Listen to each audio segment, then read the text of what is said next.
Thank you. We're live. Thank you. I'd like to call to order the City Recording Council in progress. meeting of March the 1st, unbelievable, 2022. Clerk, will you please call the roll for this meeting? Councilmember Nixon? Here. Councilmember Black? Here. Councilmember Curtis? Here. Councilmember Falcone? Here. Councilmember Pascal? Here. Deputy Mayor Arnold? Here. Mayor Sweet? Here. Thank you.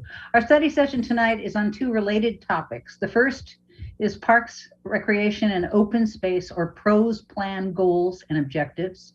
The second is the PROS Plan 88 Title II Transition Plan. We expect to reconvene our regular meeting at approximately 7:30. City Manager. Okay, thank you, Madam Mayor. As you mentioned, we have two topics tonight, and we are looking for council feedback. This is our first major check-in on the PROS plan. And then on the 88 transition plan, we will be taking this out to the public for a 30-day comment period. So we'll be looking for council feedback on that and see whether you have any objection to us actually going out to the public with it. You do. That's the goal for tonight. And so with that, I will go ahead and turn it over to Lynn Zwagstra, our Director of Parks and Community Services. Hi, good evening, Mayor, Deputy Mayor, and City Council. We're excited to begin the conversations with you on the Parks, Recreation, and Open Space Plan. We are now entering the period of actually writing the plan and feel it's super important to provide council with an early opportunity to give feedback on your vision and priorities so that we can make this a meaningful plan going forward. This is truly draft information, and we're very excited to hear your feedback, and we'll be incorporating that. To begin with this evening, Mary will be showing just a couple slides that will provide you with some context on the PROS plan, and then we'll be handing it over to Jeff Milkes with Barry Dunn to cover this first piece that will serve as the framework. Then finally, we'll finish up with some council discussion and feedback. So now here is Mary Gardaki, our Parks Planning and Development Manager. You're on mute, Mary. Of course I am. I'm going to share my screen now. And hopefully you can see that. All right. So as Lynn said, I just wanted to set a foundation for the conversation we're about to have. And that I just want to talk a little bit about what the PROS plan is and where we've been and where we're hoping to go forward with. So the PROS plan, just as a reminder, it's a 6-year guide. It's our Parks, Recreation, and Open Space Plan. That's what the PROS stands for. And we follow the guidelines of the State of Washington's Recreation and Conservation Office. And what helps us with that is following these guidelines. It allows us for state grant eligibility. So that's really one of the key reasons we do it. But it's also key to be proactive and mindful of every step that we're making going forward. And it provides a framework for future planning efforts, and as such acts as a roadmap.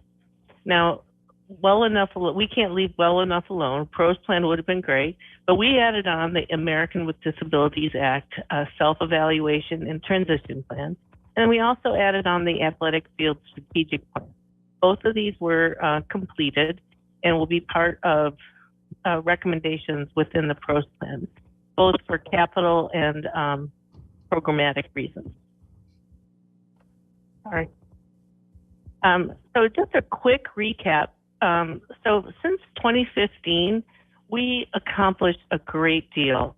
And within the last 3 years alone, from 2019 through 2021, we expended $19 million in capital dollars. And this included park developments such as the park maintenance facilities, the bathhouse at Juanita, Totem Lake Park, 132nd Square Park, which is under construction, David Brink, also under construction. Oh, and I must really like Juanita Beach Bathhouse. I listed it twice. And then playground renovations, we have Terrace Park, Highlands Park, Lot Park, and NKCC, which has been renamed as Space Park. So that's pretty exciting stuff. So all the things that we've accomplished as far as capital dollars. We also expanded some innovative recreational programs and special events. So we've expanded sports and outdoor programming and camp offerings. Our summer action plan this past summer really was to encourage outdoor participation as we continue to adapt to the COVID-19 protocols. And you may recall that included pop-up sprinkler parks, pop-up dog parks. We had a sea spot splash event at the pool, and the fantastic turnout we got from Harvest Festival. So what you're going to see is going to be a little bit of a shift from the 2015 plan. What we're trying to do now is develop new and innovative ways to address the growing population in a more urban environment and make better use of our existing assets. How can we grow capacity based on some properties that we already own? And that all builds to a stronger foundation with which we can grow. There was also a comprehensive operational analysis, and that is to address just maintaining and sustaining the current park system that we have. We want to build on this success. We want to also offer opportunities for improvement to meet the needs of this rapidly growing community. So as Jeff is going through his presentation, he's going to go through a lot of the information and then finally get to the goals and objectives. But just to set the stage while you're receiving this information, if you can keep these questions in mind.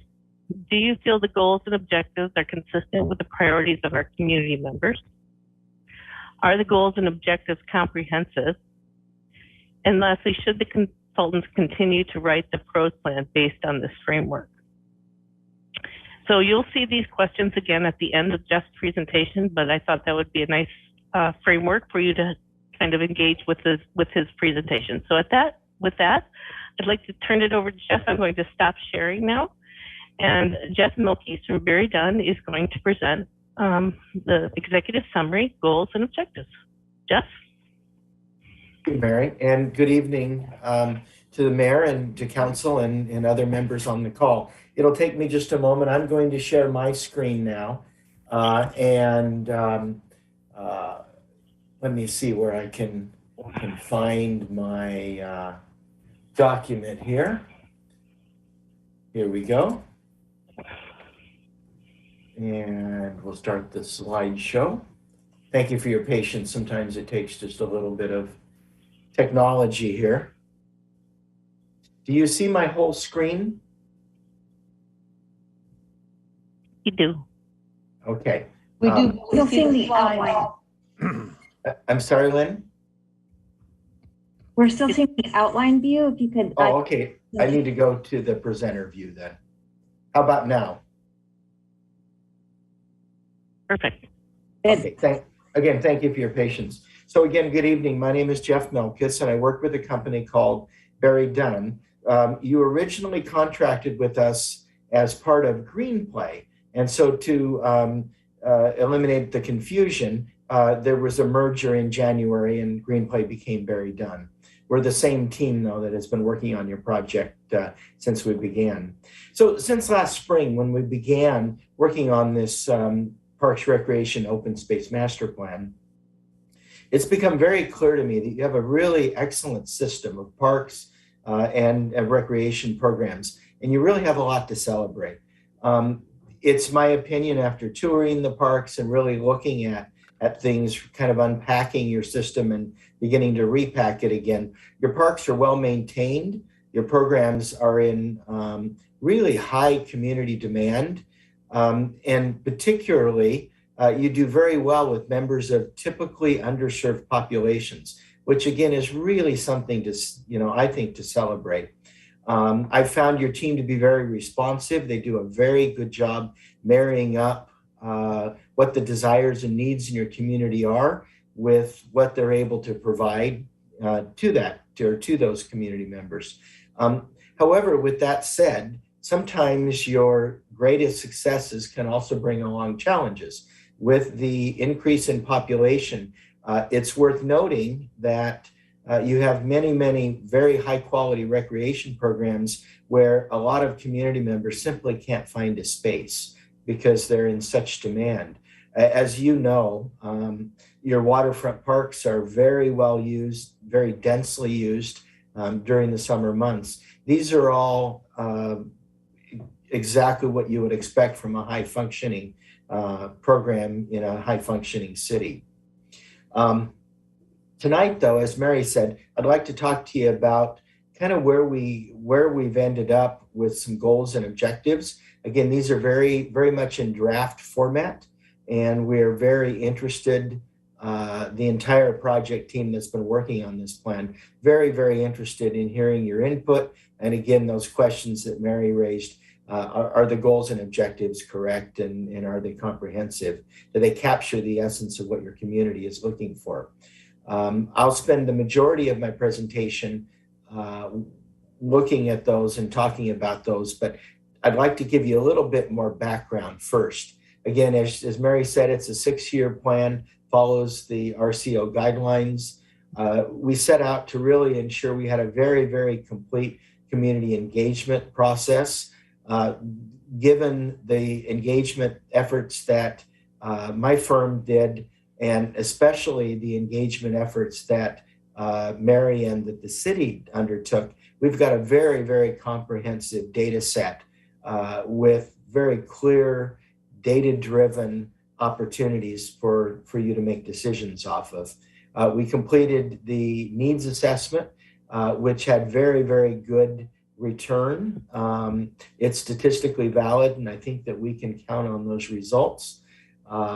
We were to provide resource maps, heat maps, and you'll see those, some of those tonight.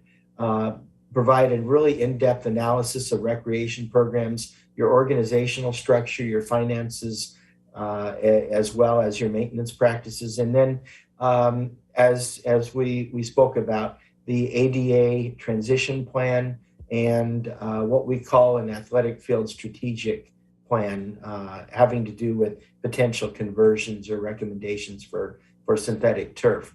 We started by doing those kinds of information gathering, moved to what we called our findings, and we held visioning workshops with staff in order to best understand what those key themes and key ideas were.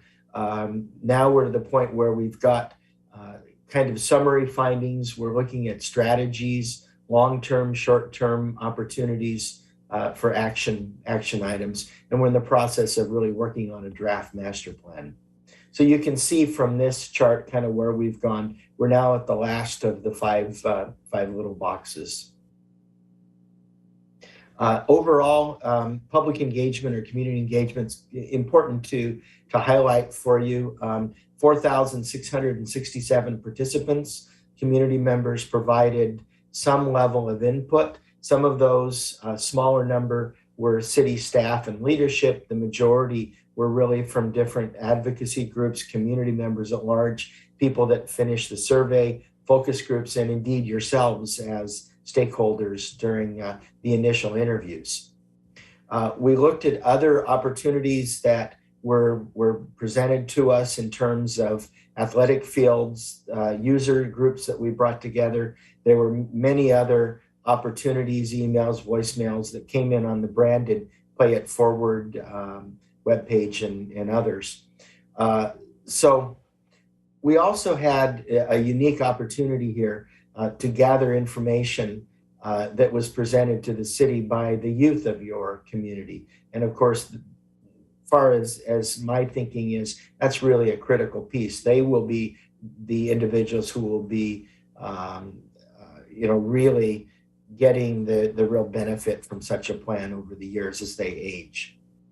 So let's move to population very quickly to show you that there's a definite upward increase, and I'm sure you know that, but 8.5% increase expected by 2026, which when you start to consider the amount of park space, consider the acres, consider what needs to go in those parks and density of use, 8.5 is a pretty substantial growth, especially coming off of, moving up from 80 to 92,000 from 2010 to 2021.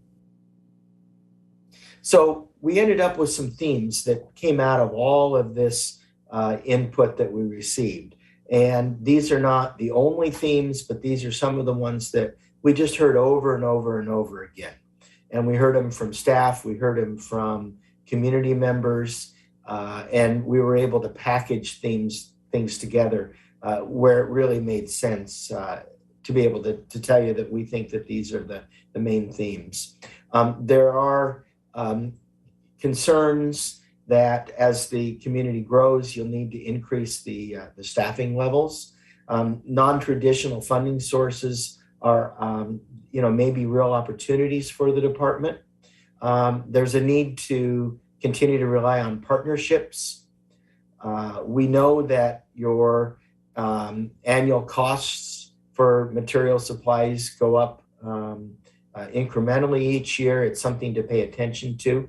Again, these are themes relating to sustainable and kind of a resilient department. And we know that there's support for a capital campaign for enhancement and expansion of the department and of Parks and Recreation in the city. I guess I missed the scholarship programs, that there can be some work to increase affordability through scholarships. Those were some of the themes. We heard about access for all community members, the focus on diversity, equity, inclusion, on the affordability of programs. For the most part, your programs are very affordable, and community members aren't turning away from increasing their own fees for programs. However, there is a sizable number of individuals that are of income levels that really rely on having opportunities at a lower price point. Access to programs for individuals with disabilities came to us pretty loud and clear as a theme. And enhanced communication, there's room for improvement. I will tell you, not as much room for improvement as in many other cities and communities I work with. The department does an excellent job communicating with its residents. But we did know, as I will show you here in a few moments, that we were able to look specifically at Asian populations, Hispanic and Latino populations, and break out a little bit of a difference in terms of what they feel communication is like for them. Connected and walkable community is another theme. That walkable access to parks and facilities is definitely a high priority. And the CKC, of course, the Cross Kirkland Corridor, is an extremely high priority for your community members. And of course, I don't think you needed me to tell you that, but that came out very clearly in the themes of the survey and the engagement. From a program and service delivery standpoint, demand is certainly greater than resources.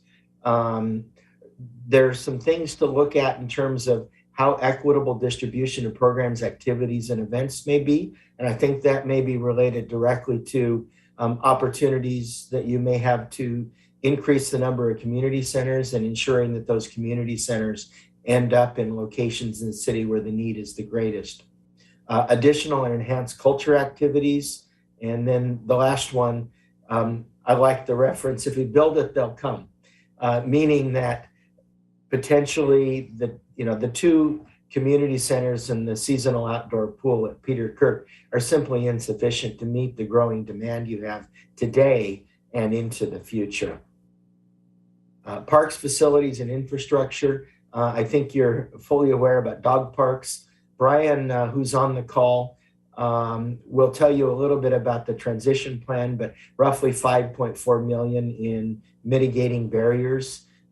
We heard a lot about restrooms, about the need to have year-round restrooms, replace portable restrooms, ensure that the quality of restrooms, it's really up at the highest of priorities for your community, restrooms in the parks. There are a number of park improvements that we'll have included in the plan, from small, minor, kind of low-hanging fruit to more major needs. Outdoor athletic fields, there will be selected rectangle fields, lighted fields, and again, I can talk about that at somewhat length later on in the presentation.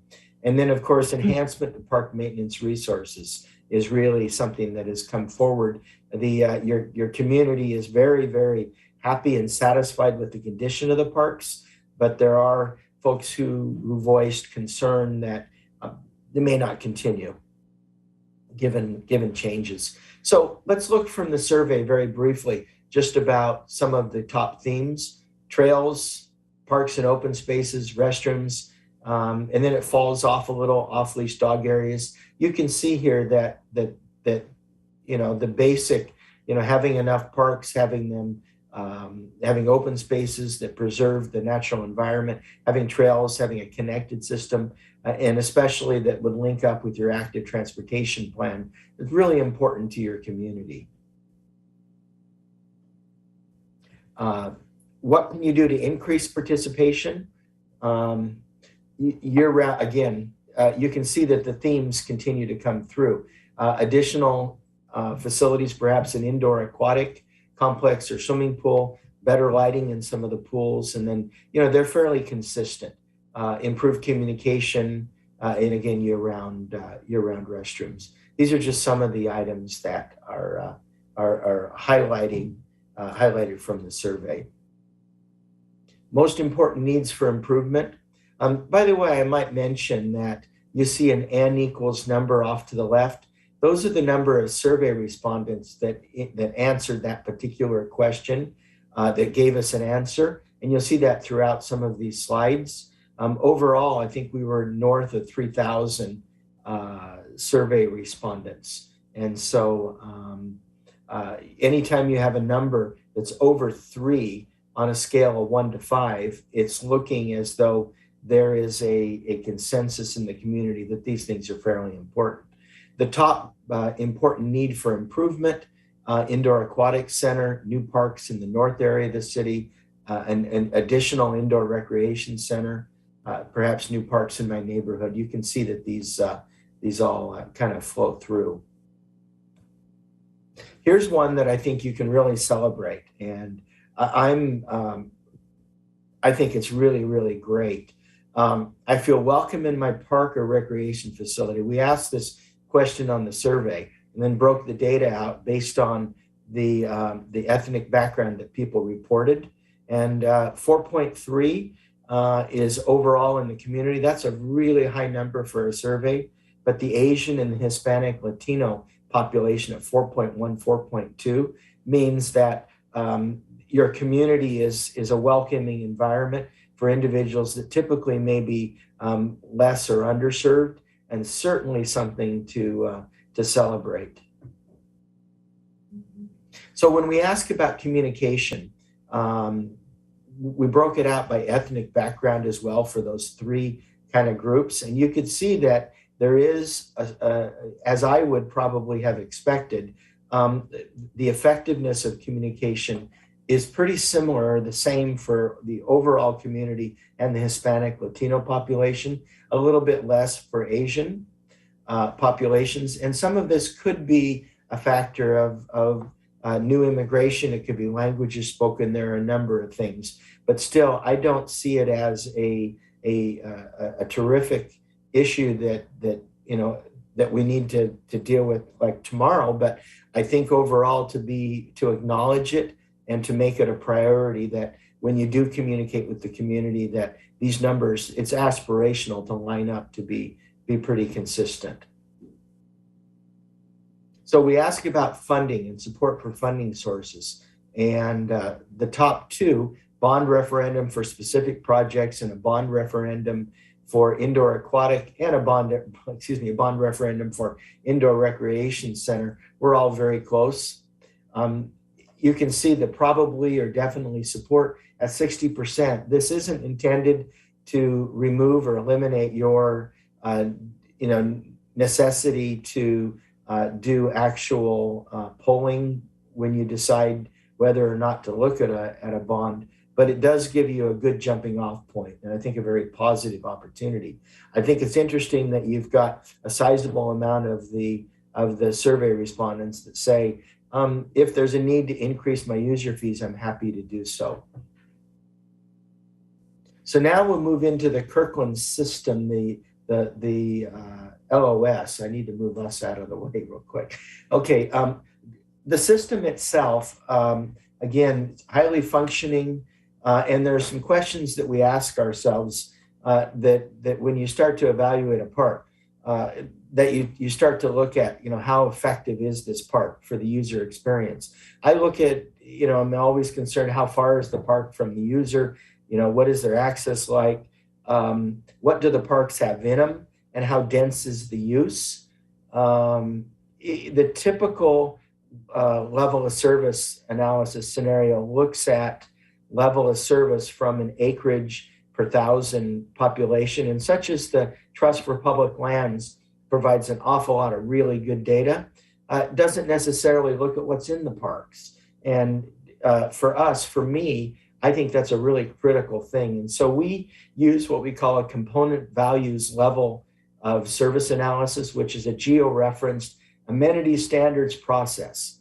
And anybody who can say that in one breath gets a prize. Oh, I'm just kidding. It's a mouthful. But anyway, we use the GIS system to really measure on a scale of 1 to 3, or in some cases 0 to 3, how effective that user experience is. And what we learn is that the more things there are to do in a park, the greater that user experience is. It's pretty intuitive, but in terms of measuring or looking at how effective your parks are, I think it's infinitely better way to look at the effectiveness of your parks and how people are able to make use of them than a simple acreage per 1,000. So we took a look at all of your parks and took several days, took a better part of a week to evaluate them, and we scored them. And those neighborhood or waterfront or community parks that scored better meant really that they had more components, or the components were in better condition. We looked at not only the components, but the amenities, things that would help you improve your system, or your user experience, such as we know that people wouldn't necessarily come to a park to make use of the drinking fountains, but drinking fountains certainly add to that experience. Components, athletic fields, open turf areas, amphitheaters, things that might really appeal to users and really make a good reason for folks to come. You'll notice some of these have lower scores because they're smaller parks or simply don't have the same thing. So how did you stack up? Excuse me, I think we have a question from Councilmember Pascal. Oh, you bet. I'm sorry, I didn't see the hand. Sir? Yeah, thank you. I know we're probably going to take questions and discussion at the end, but this question has to do with the scoring methodology. So I was wondering, this is all new, and so first off, will we be able to get information on a little bit more details about how this is scored? I'm sure you have documentation on that you can share. And then the second question is really about, does this capture the opportunity that we have with some parks? Because it makes sense to me that parks have greater amenities, have a greater score. I'm really looking for like locations that we're underutilizing, that have a good opportunity to provide and to increase that score more, at a greater extent than maybe other locations. So I'm wondering if it's forward looking rather than kind of backward looking. Absolutely. Excellent question, sir. As far as the data, yes, in the master plan, and there will be copies as we continue to write it and finish it, and community will have opportunity to review it, and yourselves, of course.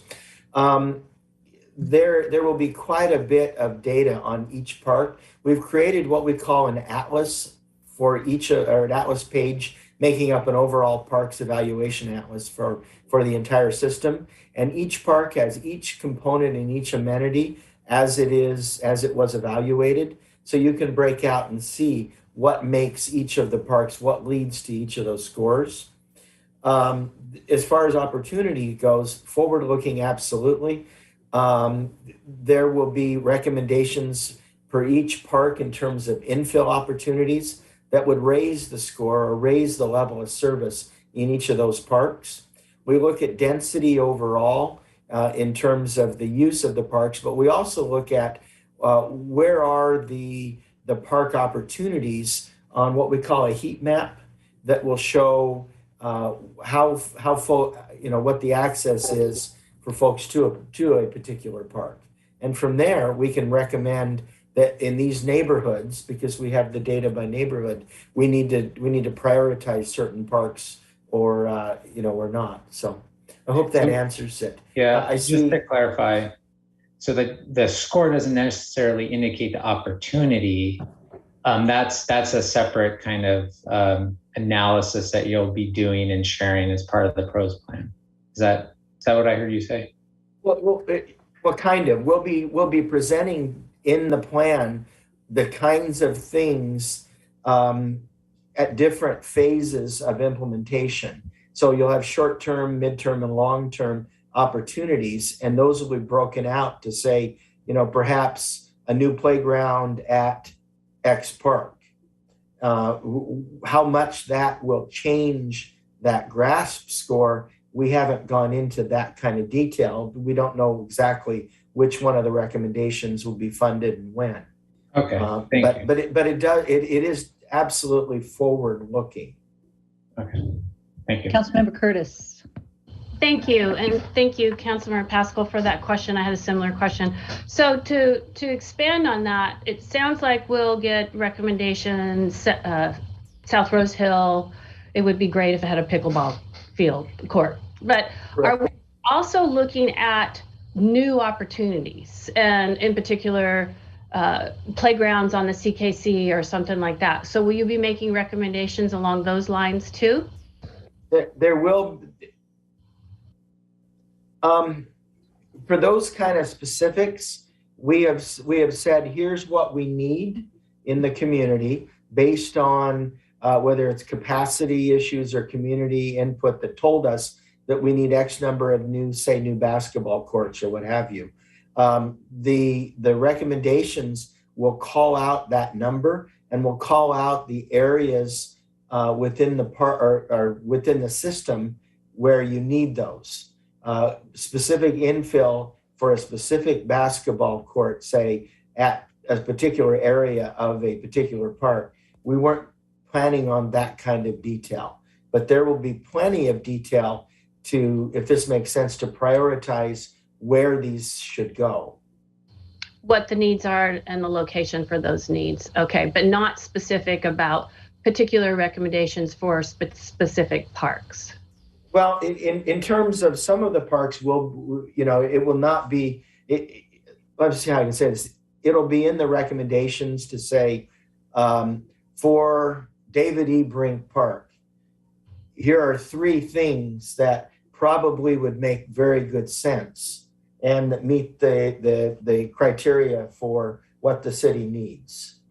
Okay. Okay. Thank you. Other questions? Let's talk about walkable access real quick. Again, another point of celebration. We look at the walkable access from, say a half mile or a 10-minute walk, and we look at the access from a mile opportunity to walk to a park. And if you have just an empty green space, to me, it doesn't do the same for your community members or their park experience as if there are components within that park. So we looked at each of the park areas. We realized that from a population standpoint where people live, only 1% of the population is really without walkable access. And it's half full, half empty at that point. The thing to celebrate is that 63% do have walkable access to a park that has 3 or 4 components, which is what we've defined kind of as the standard for your community. 37% don't quite meet that standard, but there are things for them to walk to. So you can see the majority of the chart here really is the favorable purple color. On the next one, you'll see on the main chart, virtually all of your community has access within a 1-mile walk, which is really, really, really, again, something to celebrate. Up on the right side, that's that heat map, if you say, you can see that there are folks that might have greater access versus no service.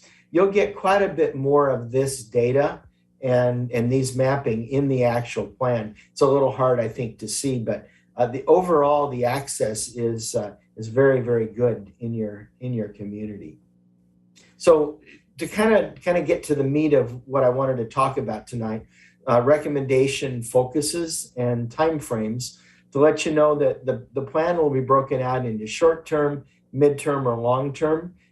Short-term is up to 3, midterm is 4 to 6, long-term is 7 to 10. Since this is a 6-year update master plan, we felt that the 4 to 6 is a good point for midterm, knowing that quite often ongoing recommendations, short-term and midterm, are really where the emphasis in such a plan ends up.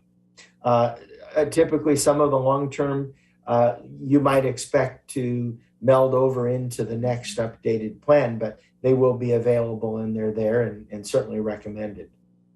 So let's start by talking a little bit about the goals. I think we have 7 goals that we've tried to put together. Expand on the provision of the high quality park experience you've already got. Look to meet both active and passive needs.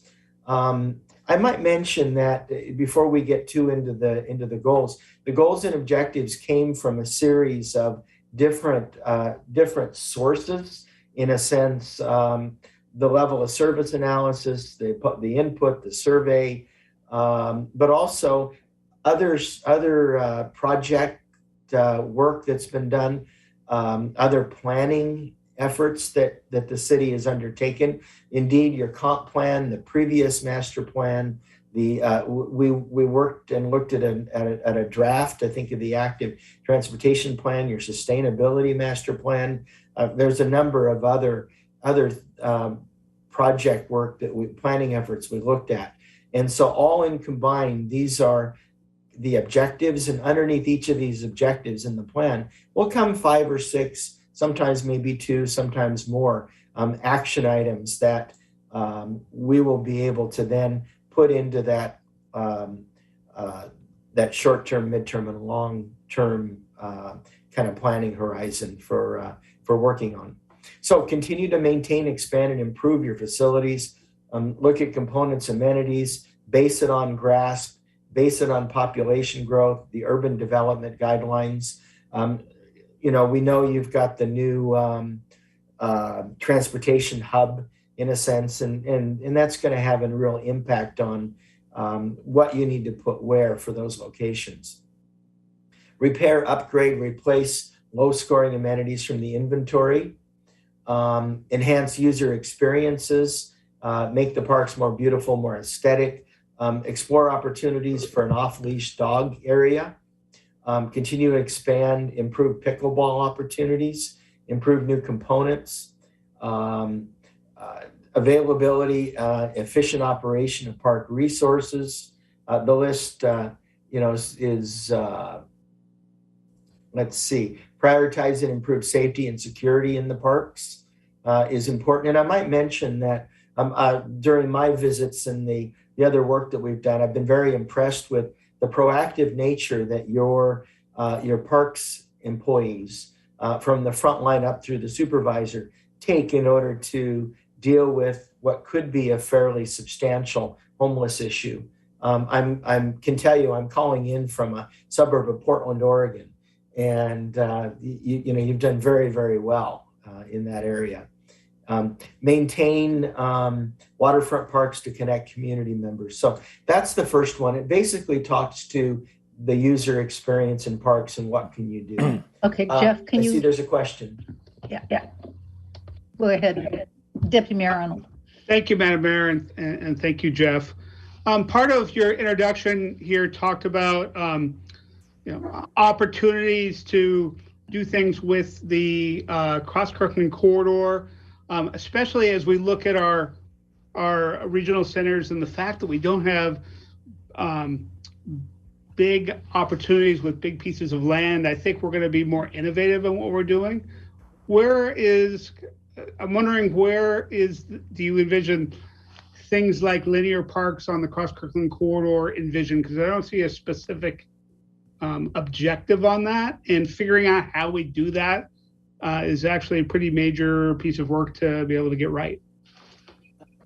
Sir, I completely agree. I think we have a goal established for walkable community, and we deal with trails and that.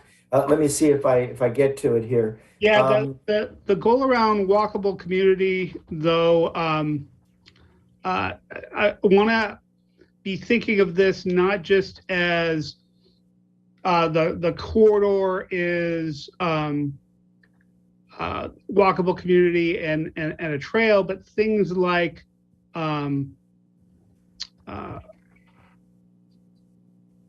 parks along the trail, given the fact that our ownership is actually pretty wide.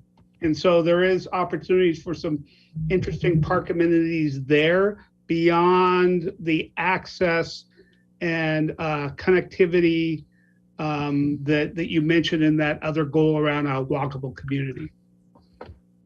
Okay. And then secondly, in the survey, there was an item around other sports like cricket and other things, but we end up with a specific objective on pickleball. How is it that got elevated compared to other sports that were asked about?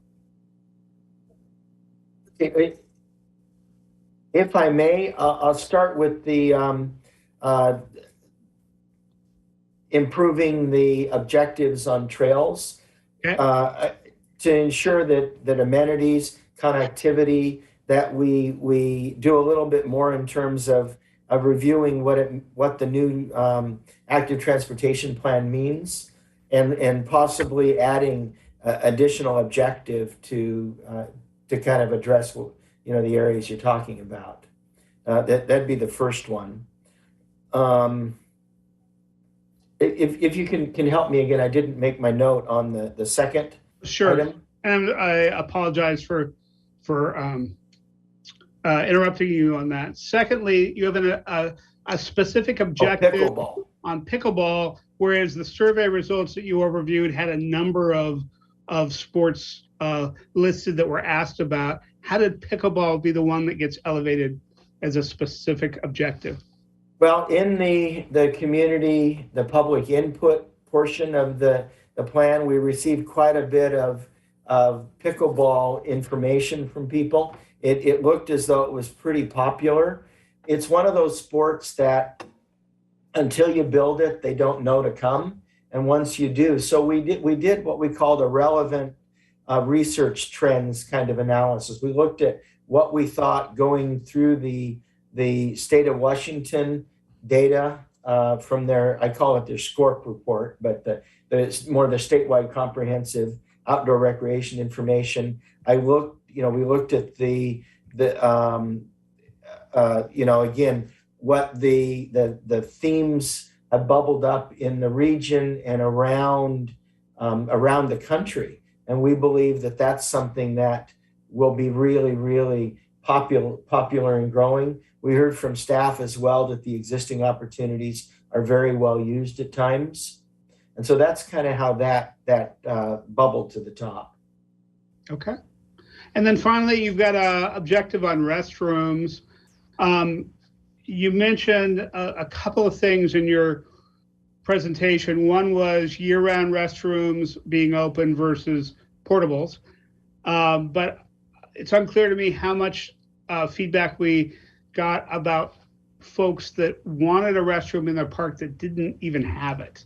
And I'm wondering if we could break those two things out, because as we move forward, those are different decisions on what we prioritize and what we fund, as far as saying adding new restrooms versus year-round restrooms where they already exist. What we can do is look at those individuals who told us that the top priority, see if I can even go, I don't know if I can go back to this or not.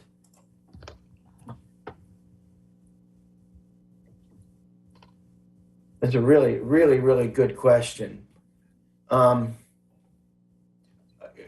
In terms of overall, we can look at the data for this particular kind of question. What do we need to do to increase participation?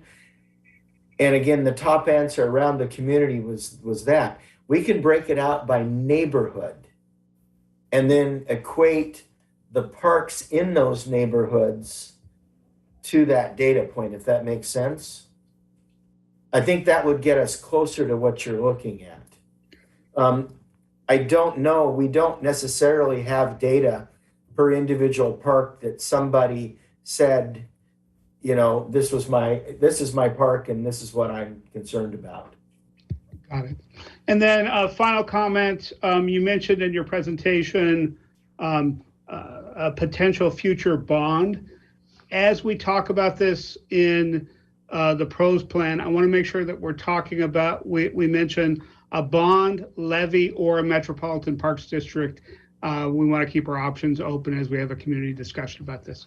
Thank you. Okay. Thank you. Councilmember Curtis. Thank you. Excuse me. Good feedback, Deputy Mayor. I had the same question about why is pickleball called out? And if we're going to call out pickleball, then I would like to also call out an aquatic center and athletic fields and so forth. So I'm not really clear why that specific is called out. And I worry that our public will go, hey, wait a minute. What about the other things we need? So I think we should look at the way that is set up. As far as security, I'm just going to toss out that any lighting that we do that's not sport field specific, we should look at dark sky lighting. And that includes anything that we do along the CKC. And in 1.9, I think earlier in the document, we talked about non-motorized recreational experiences. So I would add that in there because we're looking for opportunities for people who are kayaking, paddleboard. And just an aside, this wouldn't go in the goal, but I would like us to look at load and unload zones in our waterfront parks so that people with watercraft can, you know, get it off their car and go park somewhere else. It's really hard to haul a paddleboard 5 blocks to Houghton Beach. So thank you. Thank you. Councilmember Pascal. Thank you, Madam Mayor. Yeah, since we're on this goal number 1, I'd like to offer one comment, good comments from other council members, is around the dog parks, or dog off-leash areas, sorry. We've been exploring that for, feels like 10 years now. So I don't know that I'm like, I would like to find another term than explore.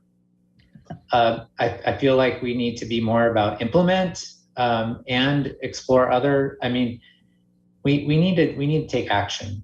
I think we've been postponing that for a long time, and I think we need different terminology to describe that. Thank you. Madam Mayor, I just want to maybe do a quick time check here. We do still have the ADA presentation, which will need about 30 minutes.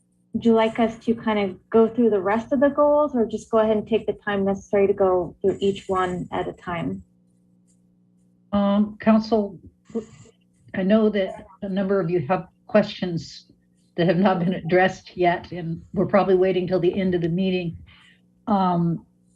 Maybe we should just go through the goals and leave the objectives, because it was all in the documentation. So is there any preference? Madam Mayor, the pros plan is a really important document, and I know we're trying to do a couple things here. I think it's really important that we talk through the pros plan in whatever way makes the most sense. And if we have to come back to the ADA at another study session, I'm fine with that. Great. But that's my own personal kind of thought process. I think maybe we're all thinking in that direction. Will that work, Lynn? We can postpone the ADA? Thank you. So sorry, Madam Mayor, just the only caveat I'd ask to that is that we can bring the topic back, but we do want to make sure that you're okay with us taking it out for 30 days of comment. If we can't get to the presentation tonight, we still want to be able to take it out. So, but I think going through the goals right now makes the most sense. So if council's okay with that, we can do both. And I think I see head nods. Yeah. Thank you. Thank you. Okay, continue.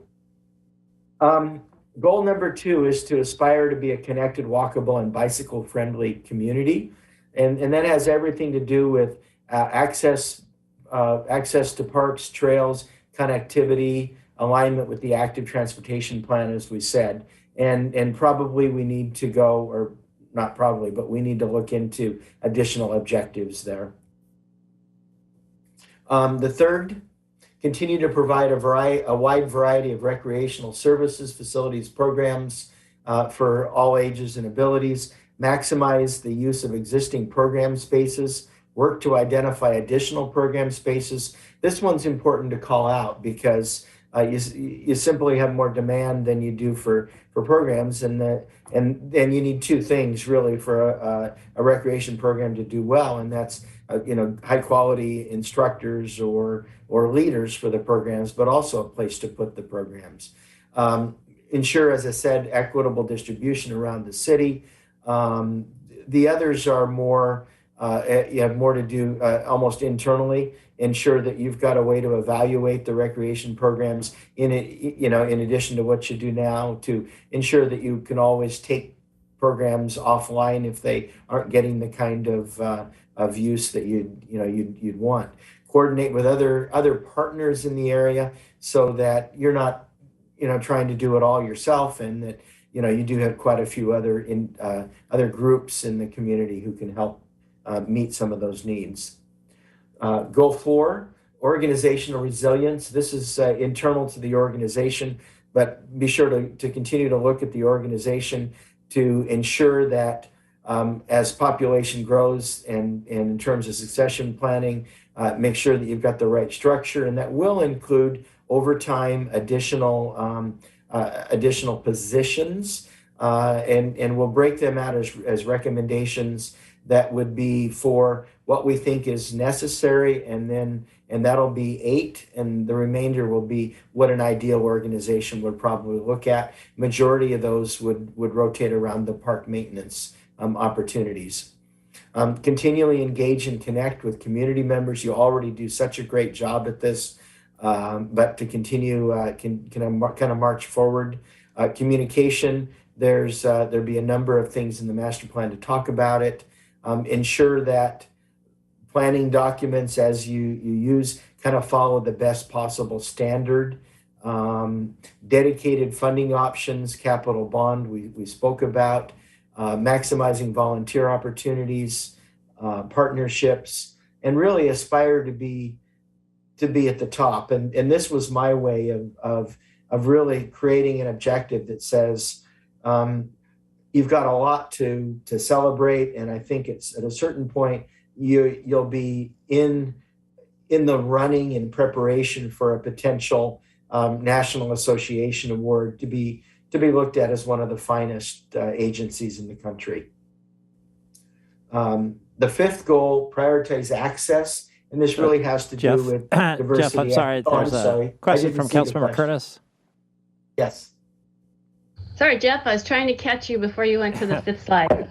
On 4.6, I think it says develop and enhance relationships with key partners. I would add and new stakeholders, because we always want to reach out to new audiences for our services. Absolutely. Got it. On goal 5, ensuring that recreation programs and facilities, again, as we spoke about, you saw where kind of it came from the data point, affordability for community members, ensure that the ADA opportunities, that you're fully in compliant with the mandates, and that things are fully inclusive as they can be. There are some areas that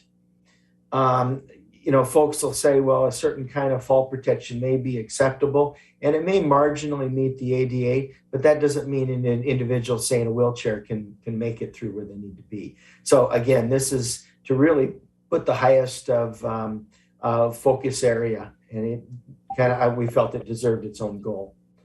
Jeff, hold on a half a second. I see questions from Councilmember Black.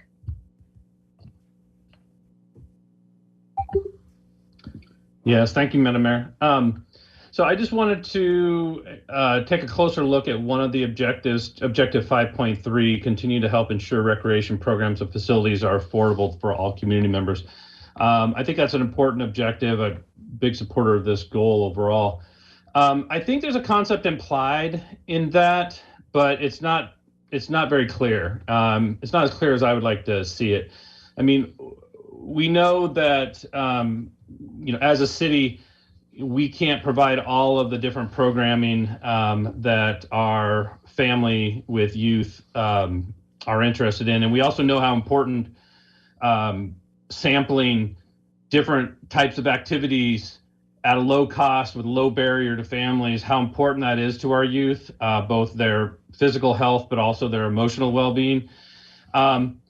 And I think we kind of touch on it with our facilities being affordable to all community members, but I would like to somehow capture the idea that when we do have partners programs in our community, and they could be everything right from improv in the park to, kite construction and flying to cricket. But those partner programs in our community that rent our facilities, we need, if they are low cost or no cost, or they provide their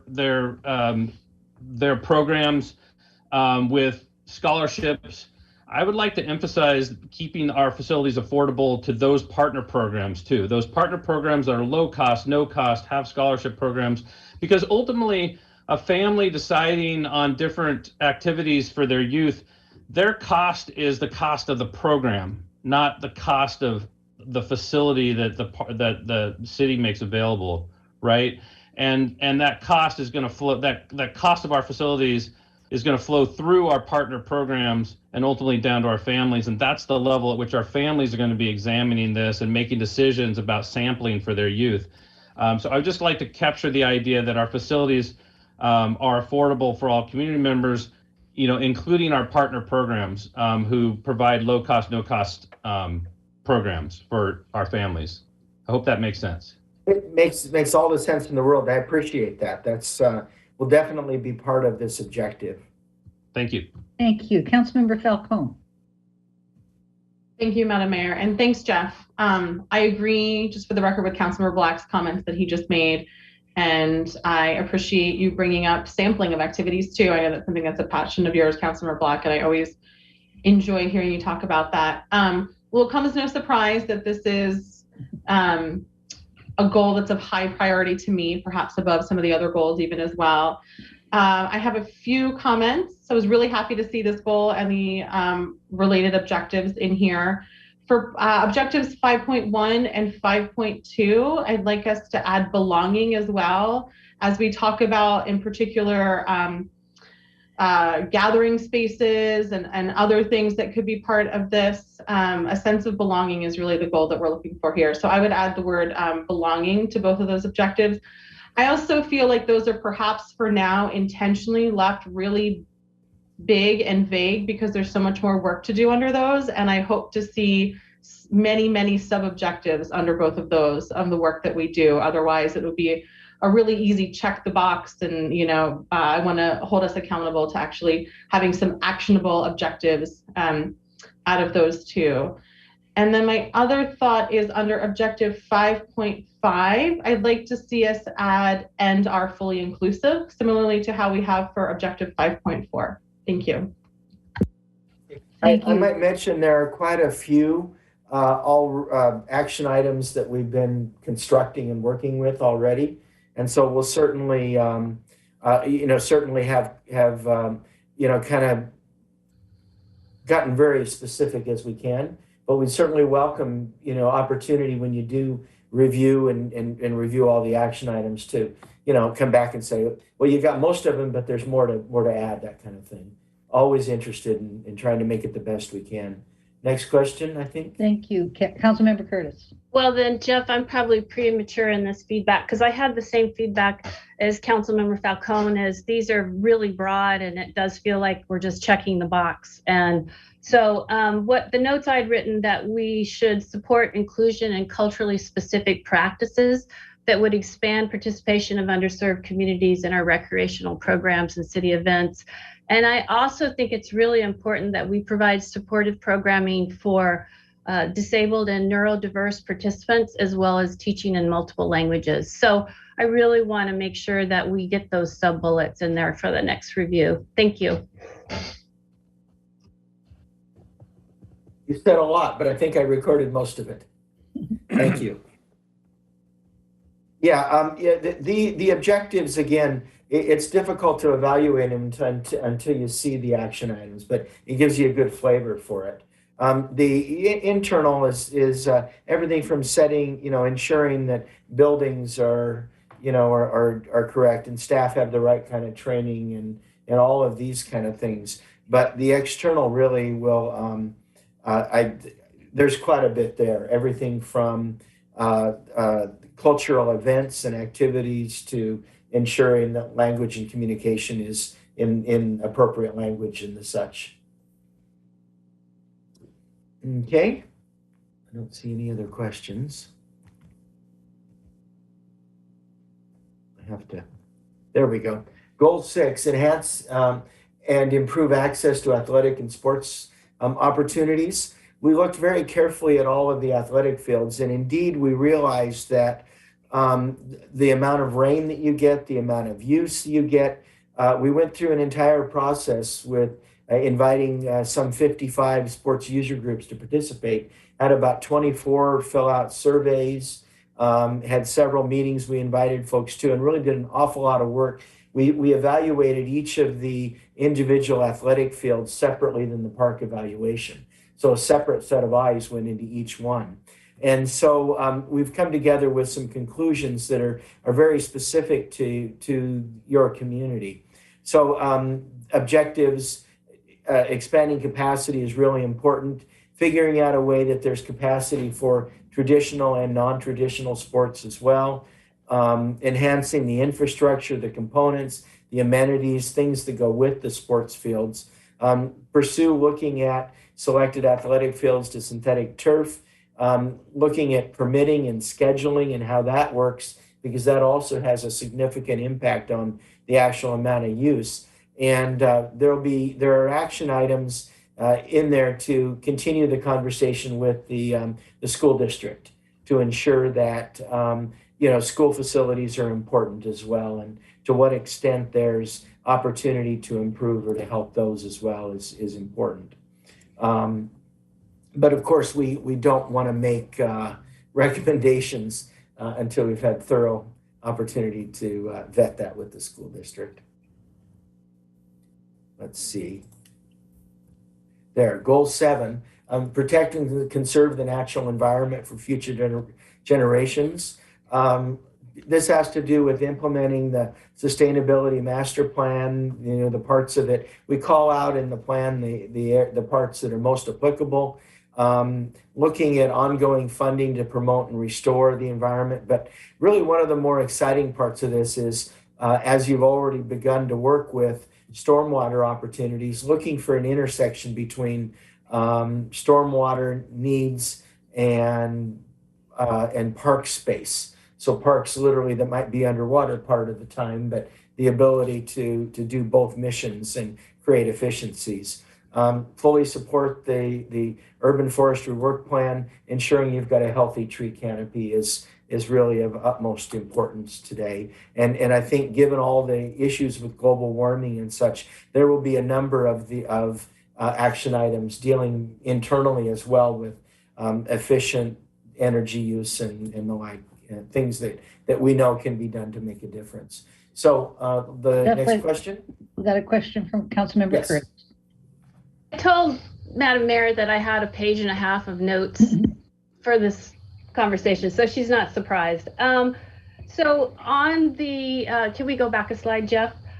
On the supporting the city's urban forestry work plan, one of the things that we've talked about is mitigation for finding places in our park system where we can plant more trees. So I would make sure that that's part of this subcategory on here, as well as doing tree inventory and focusing on species diversity. one of the other things that I think the meadow that we did in Juanita Bay Park is hugely successful and a wonderful way to create wildlife habitat. So I would like us to look at how we can continue to do that in some of our natural areas of our park. And I see that as somewhat separate from Green Kirkland, but maybe they're a match together. The other thing, and it doesn't necessarily fit here, but we haven't talked about community agriculture at all. And our P-Patch program is part of our Parks and Recreation. So I want to make sure that that doesn't slip through the cracks. Thank you. Community gardens are an action item that we've already been looking at for this item. But very insightful. Thank you. Are there other questions? I see none. Okay, well, then this leads me to the last part. I kind of went through here quickly, but again, as Mary asked, do you feel the goals and objectives, are they consistent with what you believe the priorities are? Goals and objectives, are they comprehensive? Are we on the right track? I think that's really what we need to, the main feedback to get as we continue to look at draft opportunities for the plan. Deputy Mayor Arnold. Thank you, Madam Mayor. Jeff, I do think you're on the right track. One of the things that I think about as you're writing the pros plan based on this framework is tone of the document. Our master plans are generally very optimistic and positive and really rally around our vision for the future. The executive summary that you have leads with key issues. And I think that the data there is valid, but I really want this to be a document that lays out the vision and the trail map of how we get there in the next 6 to 10 years, and want to think about how that gets rephrased and really says the message that, yeah, we recognize we've got challenges. Yes, we're a growing city, but we have a plan, and this is how we're going to get there together, and really, really push towards that. Of the things that, of the goals and objectives are there, they're comprehensive. There's a couple of things that are missing or perhaps need to be expanded on. We have Big Fin Hill Park that's owned by the county, that's used heavily by our residents, that people are unhappy with the county's ability to do that and the county's ability to maintain and operate it. And I think we need a strategy. And if that strategy involves partnering with the county, if that strategy involves acquiring the park from the county, I do think we need to think about that. Similarly with Bridle Trail State Park, about understanding how we partner with the state on that. I think those are some policy issues that need to be incorporated in here. Thank you. Thank you. Councilmember Pascal. Thank you, Madam Mayor. Thank you, Jeff, and the rest of the planning team for all the work so far on this important planning document. I've been really impressed by the input that we've all received from the community, and that obviously is very important in how we update the plan and make sure our policies and our priorities are in sync with what we're hearing from the community. Because this is such an important document, I'm going to provide some critical feedback here that I've been thinking about after reading through this executive summary. So first off, I'm always look for how we tell the story. How do we tell the story from where we are today, where we've been, where we are today, and where we're going? And I was having a hard time connecting those dots from what I've read. How we've incorporated the feedback, how that shaped things from the last pros plan. So that I was having a hard time. Maybe that's because it's just the goals and objectives and not the full draft plan. I'm also a little, it raises some questions that I feel like it's late in the process to be coming to the council to ask for input on the goals and objectives when you're almost kind of nearing completion of the plan. So, that kind of feedback, I always like to get kind of early in the process, because that drives where the emphasis lies on the creation of the plan. So that's a little bit of a concern to me, and why I really want to see the draft plan. And then third, that what I've read so far, my impression is that this appears to be like a complete rewrite. And I wasn't on council when the last PROS plan was prepared, but I was on the planning commission, and I look back at that PROS plan over the last few days, and it's a great document. Things have changed though. Priorities have changed. Many things have changed, but there's still a really good foundation there, particularly around the goals and objectives and the policies and the actions. And so for me as a policymaker, it's hard. I like to see what things are being suggested for refinement or changes as part of this planning process. It's hard for me to provide input when it feels like it's kind of like a whole new thing. How has the last plan, I'd almost like to see the red line version of the last plan, what we need to change here. And so that's been hard for me to kind of really feel super comfortable with the goals and objectives that I've seen so far. Because I look at the last one and it feels much more expansive and much more focused on a number of really important things that I don't see reflected in what I've read so far. So that's some really critical feedback on me. I don't mean to be negative at all. I just really want this document to be something that we're all proud of, and that feels like it's a step above what we did 7 years ago. Thank you. Thank you. Councilmember Curtis. Thank you, Councilmember Pascal. That was very interesting feedback, and I'm wondering if it would help us if we had a bigger vision of what the framework of this document is. We've gotten just a little slice of it to give feedback. If we had an outline of the whole complexity and comprehension of this document. I was just going to add that some of the things I support evaluating the level of service and look forward to how we're going to tackle that tricky problem. Really interested in supporting revised field allocation policies so that we level the playing field among our users. Very interested in financial partnership opportunities. We've been talking about that since I was on the park board, and we haven't cracked that nut yet. And I also just want to be clear about my personal priorities, building an aquatic center and expanding our community centers, activating our underused parks, and building new recreation spaces. I loved, of course, the idea of using rooftop space for parks. Thanks for whoever put that in there. Also linear parks, expanding our trail system that connects to open space. One of the things I think about are wildlife corridors. There's deer that live next door to me in Caroline Woods, and they're using our trails as access points. So the more we can connect our spaces, the better. Increasing dog park options. ADA is not all-inclusive playgrounds, but I think that's something that we really need to focus on, and we have made strides in that, but I want to see that as a priority. And I'm so glad that Deputy Mayor said Big Fin Hill Park and bridle trails before I did.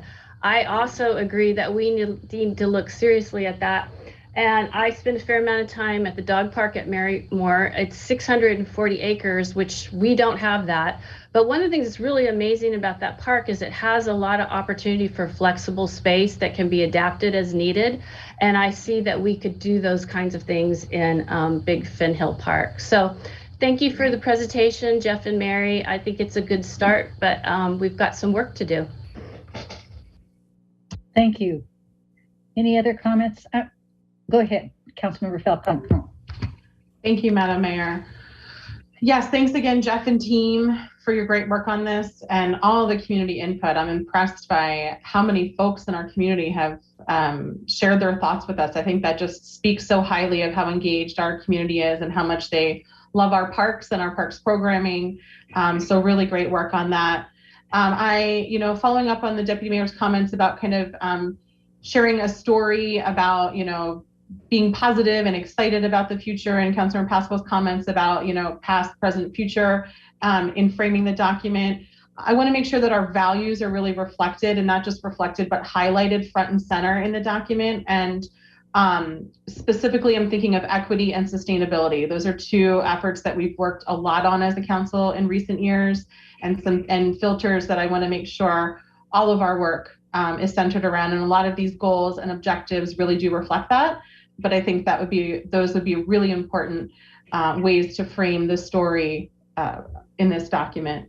There are many, many things that are my priorities, and I won't list all of them, but a few highlights of things that I'll really continue to look out for. Agree with Councilmember Curtis, Aquatic Center, really want to see that. Inclusive playgrounds, and I know I've talked about this in other discussions that we've had, that I really want to make sure that we're finding a way to prioritize getting as many of those done as quickly as possible, so a whole nother generation of children don't miss out on being able to play in our parks and playgrounds. And that means a lot of what we've done, but it also means other inclusivity aspects that we've done some work on that I'd like to see more on, keeping kids safe. I know that we've done some great work, for example, this past year in fencing in another playground. So thank you so much to the Parks Department for that, because that really helps neurodiverse children in particular, and also toddlers, specifically in playgrounds that are close to the road or close to water, to keep them safe so that they don't run off into danger. Also would love to see a lot of really actionable things around inclusive programming, as far as training of staff who are working with diverse children and youth in our community, having policies around, for example, when kids age out of being able to have parents involved in a class, if there are students who are older who still need some sort of aid, or an adult specifically there to support them, that we allow that, and that we let our staff know that that's not only allowed but encouraged. I think there just are some things like that we can look at to have even more inclusive programming.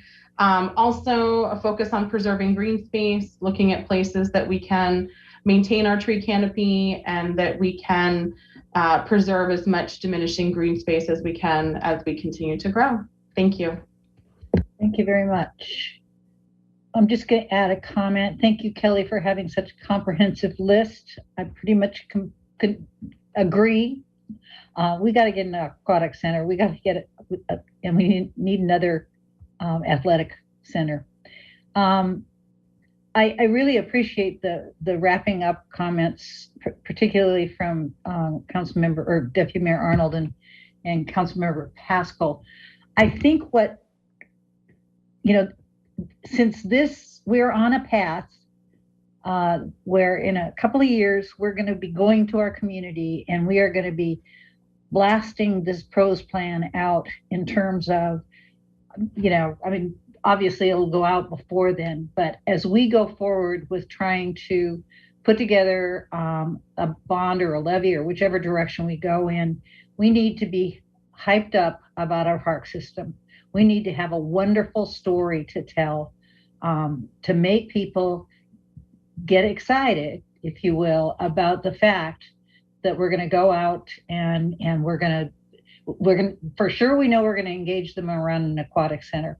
But from the looks of this plan, I would wager we're going to engage them in more than just an aquatic center.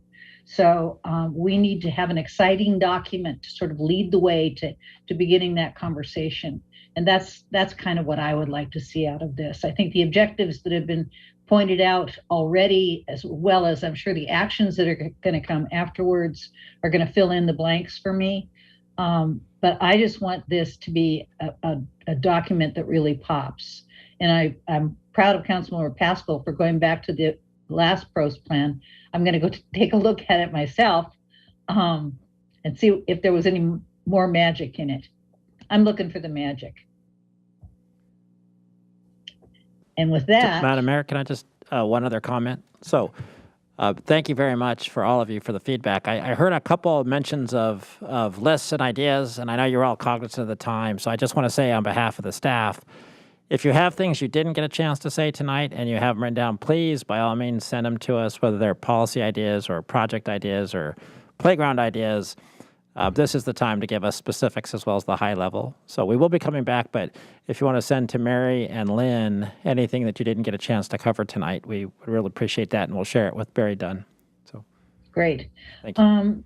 And we've got 10 minutes, Lynn. Do you have a 10-minute version of anything about the ADA stuff? Or I'm actually going to have to ask Brian on that one. It's about a 20-minute presentation. Brian, would you like to give it a go, or should we bring it back later? I think we probably need to bring it back later because council is asking good questions, and I don't know whether I can get through it in 20 minutes with the questions that are being asked. Lynn, I could certainly give a 3-slide presentation about what we were going to be asking, just to give the context. Okay, great. Thank you. Great. Okay. Thanks, Mary. Let me make sure I got it up. So,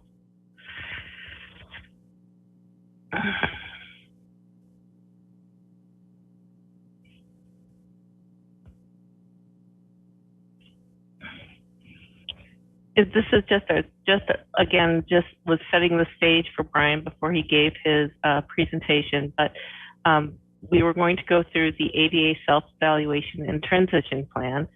And as I mentioned in the previous presentation, we did this in conjunction with the PROS plan because there's a lot of capital implications. So we want to make sure that that capital implication is captured in the PROS plan. So just as background, we assessed the compliance with all the Title II provisions of ADA. And so 52 parks and facilities were audited. And basically the premise is people with disabilities should be able to arrive on site, approach the facility and its amenities, and enter as freely as everyone else. And so these reports of every park and facility then informs the transition plan. And that plan identifies and prioritizes current barriers, provides a schedule for barrier removal, and then establishes procedures as well for addressing future issues. And again, this is focusing on park and facility access. It doesn't focus on, it focuses on Title II. It's not about the higher level of universal design. We'll get to that, but this is primarily focusing on the federal mandate of what we need to do as a city for our parks. And, well, you don't need to see that. We're not going to get your feedback. So, yeah, that's just the when we come back to you, that's what it's about. Okay. Well, with that, I think we'll go 7 minutes early, and we'll see you all at 7:30. Thank you very much. And thank you, Jeff and Brian, for being here. Brian, we'll see you again. Actually, Jeff, we'll see you again, too. Thanks, guys. Thank you very much. Thank you all. Thank you.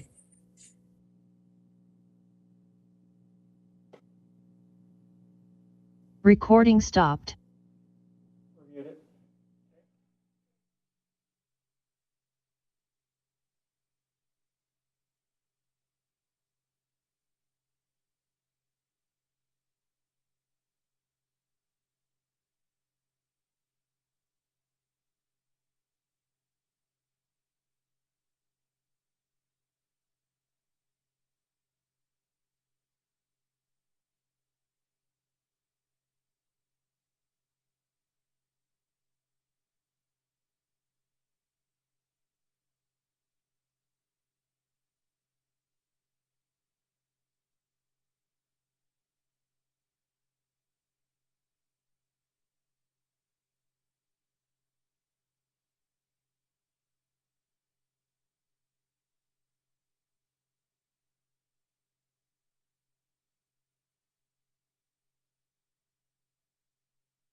We're live, Mayor.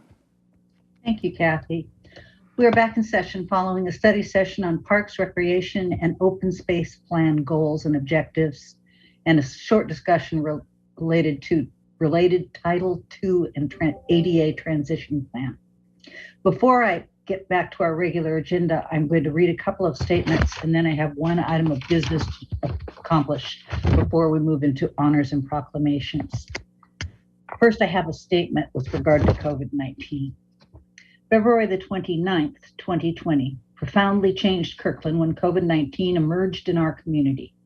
Over the days and weeks that followed, we embarked on a challenging journey that revealed our community's courage, resilience, and commitment to each other.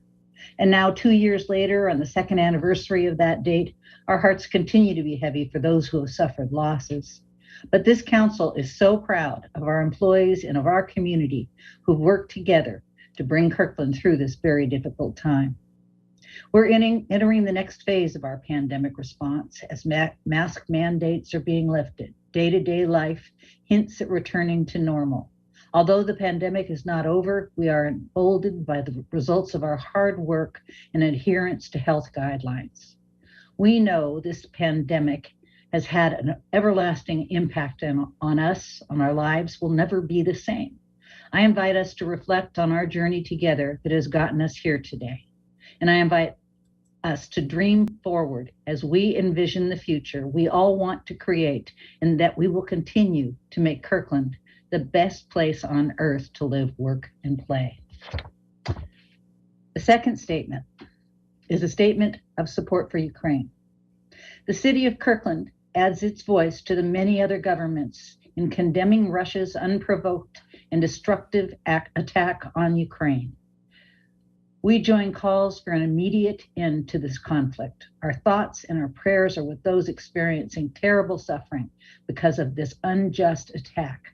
We stand in solidarity with the Ukrainian community at home, here in Kirkland, and throughout the world. Thank you. Okay, now, before moving to honors and proclamations, I would entertain a motion making two changes to tonight's order of agenda. And we can do that in one motion according to our city attorney. The first item would be to have the city manager's item 10B update report on the La Quinta Inn be included as part of the item 7B resolution, the R5434 special presentation. As there is significant community interest in this topic and a lot of people are participating, and that would allow us this issue to be considered earlier. The second would be to move the development fee near-term changes business report from item 9D to become new business agenda item 9A to accommodate city staff being available for that presentation. If someone could give me So moved. Moved. Second. Okay, the move by Councilmember Curtis, seconded by Councilmember Falcone to make those agenda adjustments today. All those in favor, please signify by saying aye. Aye. Aye. Opposed? The motion carries unanimously. Thank you. Okay, so that takes us back to our regular agenda and honors and proclamations. Our first proclamation this evening is Women's History Month proclamation. And Council members Curtis and Falcone are going to help me with that tonight. City Manager. Okay, thank you, Madam Mayor. We'll be proclaiming March 2022 as Women's History Month in the city of Kirkland. And there's some rich history in the proclamation, so I won't repeat that before it's read. I do want to point out that in the memo, we have multiple links to lots of wonderful resources to talk about the incredible contributions that women have made to the United States and to Kirkland. Thank you. All right. A proclamation of the City of Kirkland recognizing March 2022 as Women's History Month in the City of Kirkland. Whereas March had been federally recognized as Women's History Month, expanding from March 8th as International Women's Day, and as a global celebration of the social, economic, military, cultural, and political achievements of women, many of which are captured on the websites womenshistorymonth.gov and nationalwomenshistoryalliance.org, and is a month that invites inspired action to accelerate women's equality. And Whereas 2020 marked the 100-year anniversary of the ratification of the 19th Amendment to the United States Constitution, earning women the right to vote thanks to suffragettes who tirelessly and relentlessly pursued this basic human right through activism, heightened public awareness, and transformation of government institutions, thereby exemplifying their motto of deeds, not words. And whereas the state of Washington was the 35th state to ratify the 19th Amendment in 1920,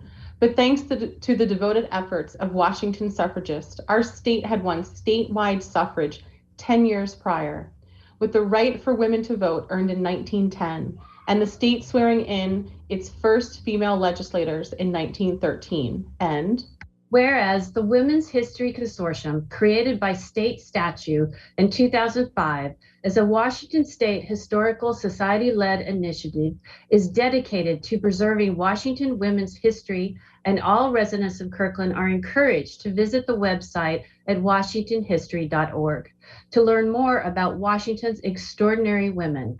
And whereas the City of Kirkland recognizes and celebrates the Kirkland Women's Club, a nonprofit organization and part of the General Federation of Women's Clubs, for its efforts to bring together like-minded women from Kirkland and surrounding areas who strive to have a positive impact on the community and beyond through charitable works, volunteerism, community service, and political advocacy. And whereas women have been at the forefront of standing against injustice, including Princess Angeline, the oldest daughter of Chief Seattle, who remained in her home after the Duwamish people were forced off their land.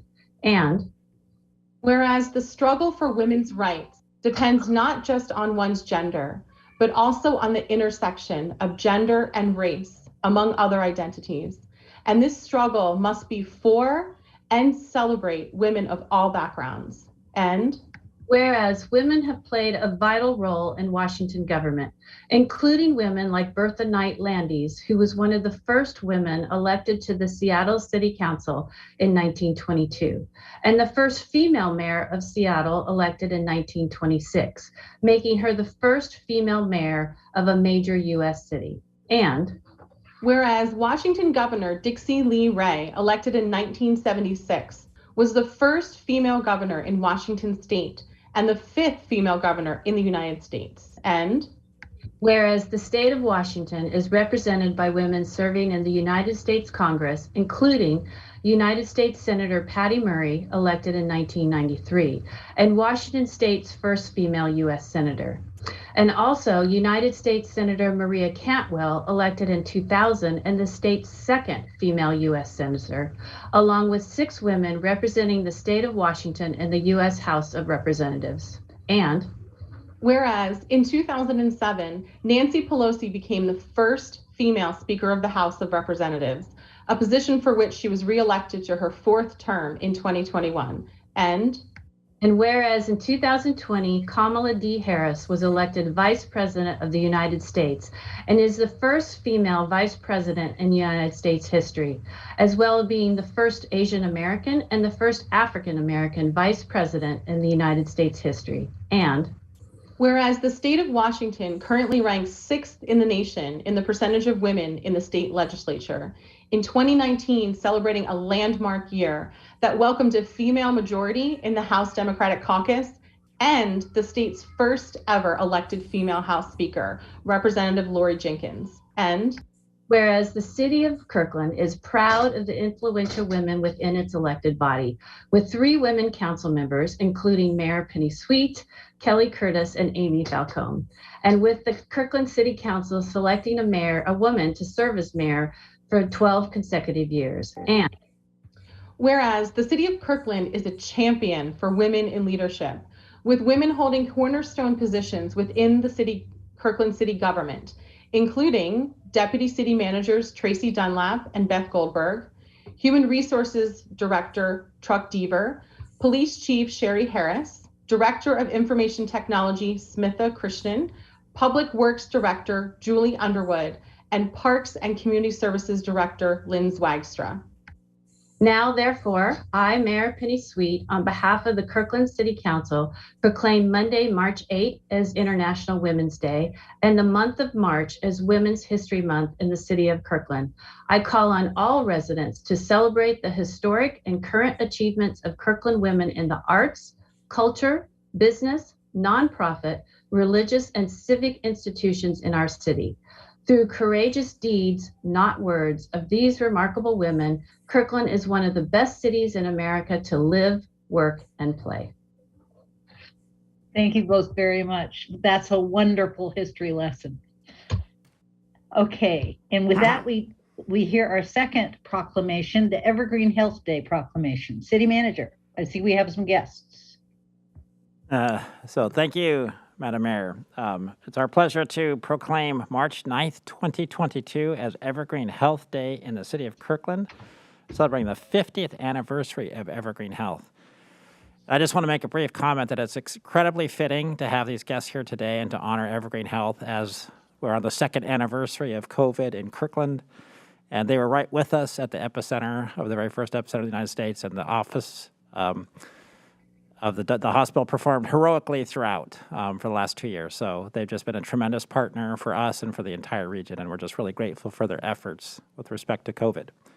I'm here to receive the proclamation is Dr. Jeff Tomlin, the CEO of Evergreen Health, Chair Tim Mclaughlin, who's the President of the Board of Commissioners, and the Director of Community Engagement and Legislative Affairs, Stephanie Liza. Welcome. Mayor Sweet and City Manager Triplett, distinguished council members, thank you so much for this proclamation and for the support of the city of Kirkland for our 50-year history. It is very fitting that we're on this 2-year anniversary, and we are deeply grateful for the city's support, particularly for your firefighters, policemen and women who were right beside us through this whole event from the beginning of the Life Care event in the months to follow. So we're so grateful for all that you've done for us and the collaboration that the city has had in meeting this really challenging time. I'd like to introduce our board chair, Commissioner Tim Mclaughlin. Good evening. Thank you, Dr. Tomlin. On behalf of the Evergreen Health organization, our family, and our Board of Commissioners, I want to thank the City of Kirkland and Mayor Sweet for this proclamation and for participating in our hospital celebration of 50 years of service to our local community. We're proud of our history as a public hospital district, for the support from the City of Kirkland over the years, and of our shared journey through the years from a small 1972 community hospital to a 2022 nationally recognized comprehensive healthcare system, providing compassionate, comprehensive, high-quality care now and into the future. Thank you again for this recognition. Thank you, Tim. Now, Councilmember Pascal will read the proclamation. Thank you, Madam Mayor. Whereas on November 7th, 1967, voters of Kirkland and Northeast King County voted to form King County Public Hospital District Number 2 to provide hospital and healthcare services to the community. And whereas Evergreen General Hospital opened its doors on March 9th, 1972, and for the past 50 years has advanced the health of the community it serves through its dedication to high quality, safe, compassionate, and cost-effective healthcare. And whereas Evergreen Health is governed by a publicly elected Board of Commissioners, and whereas Evergreen Health's essential, highly trained and dedicated employees continue to work and report to work every day throughout the COVID-19 pandemic and provided exceptional care and service to patients and our community. And whereas Evergreen Health is committed to consistent, year-over-year superior clinical performance across a broad spectrum of care, as evidenced by its recognition from Health Grades as one of America's 50 best hospitals, placing it among the top 1% of hospitals in the US. And whereas Evergreen Health is not just an outstanding hospital with a medical staff made up of over 1,100 providers serving the community with cutting-edge medical care and 70 medical specialties, but it's also one of the largest employers in Kirkland with over 4,700 employees with significant contributions to our local economy. And whereas Evergreen Health has been a leader in advancing the health and well-being of residents, businesses, and visitors of Kirkland, investing in civic life in many ways, including classes, programs, and sponsorships of community celebrations, arts, and cultural events. And so now, therefore, Mayor Penny Sweet, on behalf of the City Council, does hereby proclaim March 9th, 2022 as Evergreen Health Day and encourages our entire community to join in recognizing Evergreen Health for 50 years of dedicated service to our community, enriching the health and well-being of every life it touches. Thank you. Thank you. Thank you. Thank you, and thank you all for being here tonight. Okay, this takes us to communications and item B, items from the audience. This is the time in our meeting when we normally hear from the public on matters which are not quasi-judicial or scheduled for a public hearing. We do have a public hearing this evening. It is item 6A, an emergency moratorium on autonomous personal delivery devices. Because of current social distancing requirements related to COVID-19 that are still in effect at the City of Kirkland, members of the public cannot participate in person at tonight's meeting. However, the public may still comment by Zoom or telephone. For those members of the public who are joining us by phone or on Zoom, please limit your remarks to 3 minutes, and the council will receive up to 3 comments on each side of each issue. If you're participating by Zoom, please click in the participants box to raise your hand to be recognized. For those participating by phone, please dial *9 to be recognized to speak. In addition, if you are participating by Zoom but do not wish to speak, you are encouraged to watch this meeting by live stream through the city's website. Thank you. Now, I had a telephone conversation with Houghton Community Council Chair Rick Whitney, who wanted to address us this evening, but I do not see him on the list of speakers. Don't believe he has called in yet, so we'll keep an eye out for his login. When he arrives, will you let me know, and we'll take him out of order? Absolutely. Okay, with that, our first speaker is Caitlin.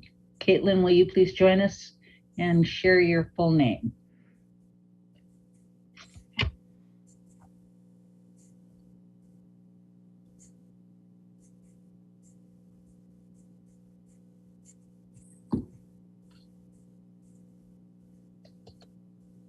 Can you hear me? Yes, we can. Mayor Sweet, I am along with Jeff.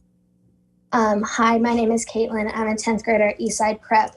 Please know that I'm supportive of low-income housing and I'm an active volunteer. I'm speaking tonight because I'm afraid of the proposed low-barrier permanent supportive housing that would sit right next to my school. There is no buffer between my school and La Quinta. Why would you so confidently and quickly support the sale without a plan and then delegate your citizens' trust to the county with a really, really bad record of oversight? They have 8 new facilities and 0 plans.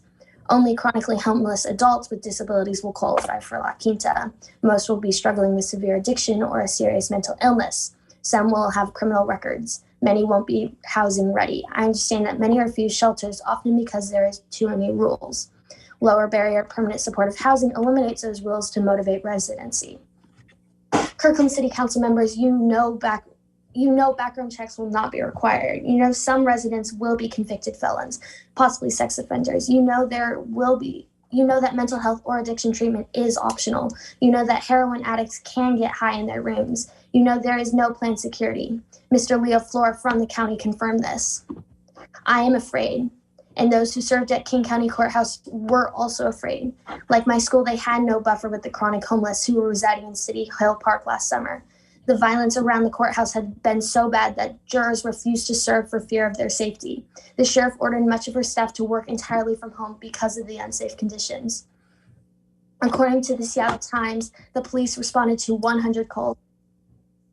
A slew of assaults, behavior, fatal stabbing, heroin, drug overdoses, vehicle thefts. An attorney was repeatedly punched in the head. A Metro bus driver was hit in the face. One homeless man tried to steal a man's jacket and then beat his dog to death. Another homeless man hid in the courthouse restroom and sexually assaulted a county employee. Seattle City Council member Andrew Lewis announced from the City Hall Park that it was his highest priority to remove the camp from his district, but he cautioned against doing so too soon because he did not want those homeless in it to be displaced into his constituents' neighborhoods. Councilmember Lewis then shared his plan to move the park's homeless out of his district to hotels, which would be right next to my school with no buffer. That's terrifying.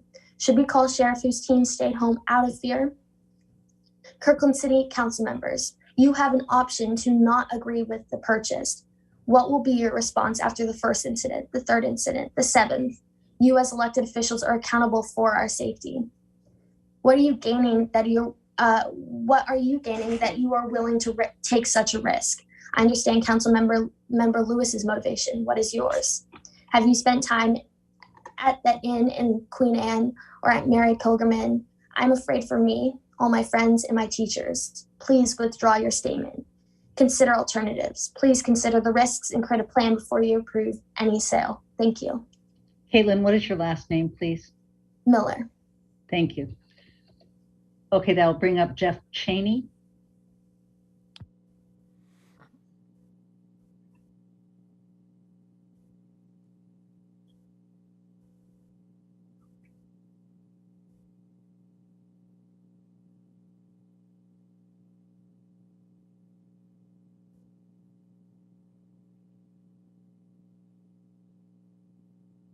Hi there, can you hear me? Yes, are you on the same line that Caitlin was on? No, not at all. I'm in my living room. Just want Sorry, I'm trying to find you. Oh, here, let me. Okay. Here we go. Welcome. Thank you very much. Thank you, Mayor Sweet and the City Council. I appreciate your time. My name is Jeff Cheney, and I'm a father of 2 boys at Eastside Preparatory School. I'm also a commercial real estate professional, and so shortly after the Kirkland Reporter article came out on January 24th, I heard a rumor of a potential sale to the county for the purpose of permanent supportive housing. And on January 29th, I wrote a letter to the city of Kirkland and the city council. And from that date to today, I've learned quite a bit about the homelessness issue in our community, as well as permanent supportive housing. And I guess first and foremost, one of the things I learned is that by your own admission, the county and city officials have admitted that the county has asked the city of Kirkland at that time to withhold giving specific locations on this location, and that the city officials agreed to that, provided that if someone asked a question about a specific location, they would not withhold that information. This fact alone makes the public suspicious on transparency. The county has stated all along that they will not close on a site that's not been approved by the city of Kirkland.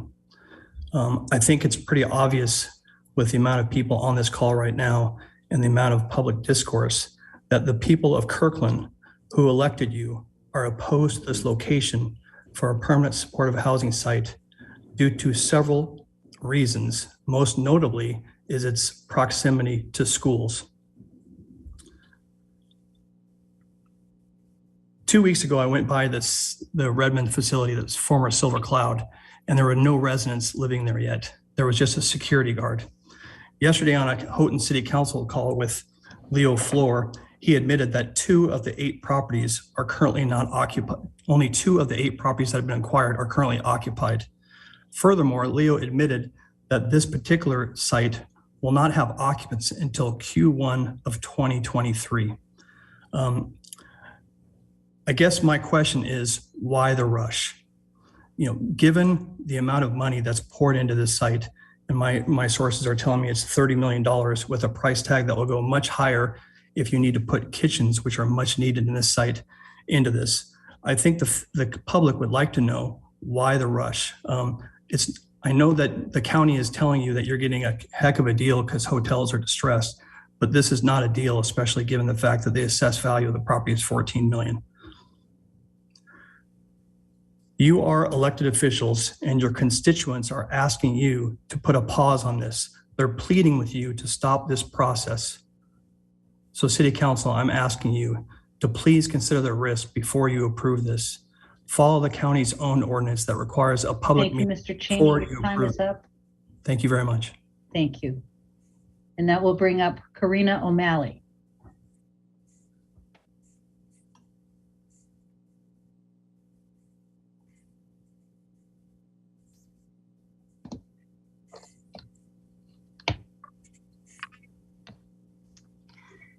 Hello, Council.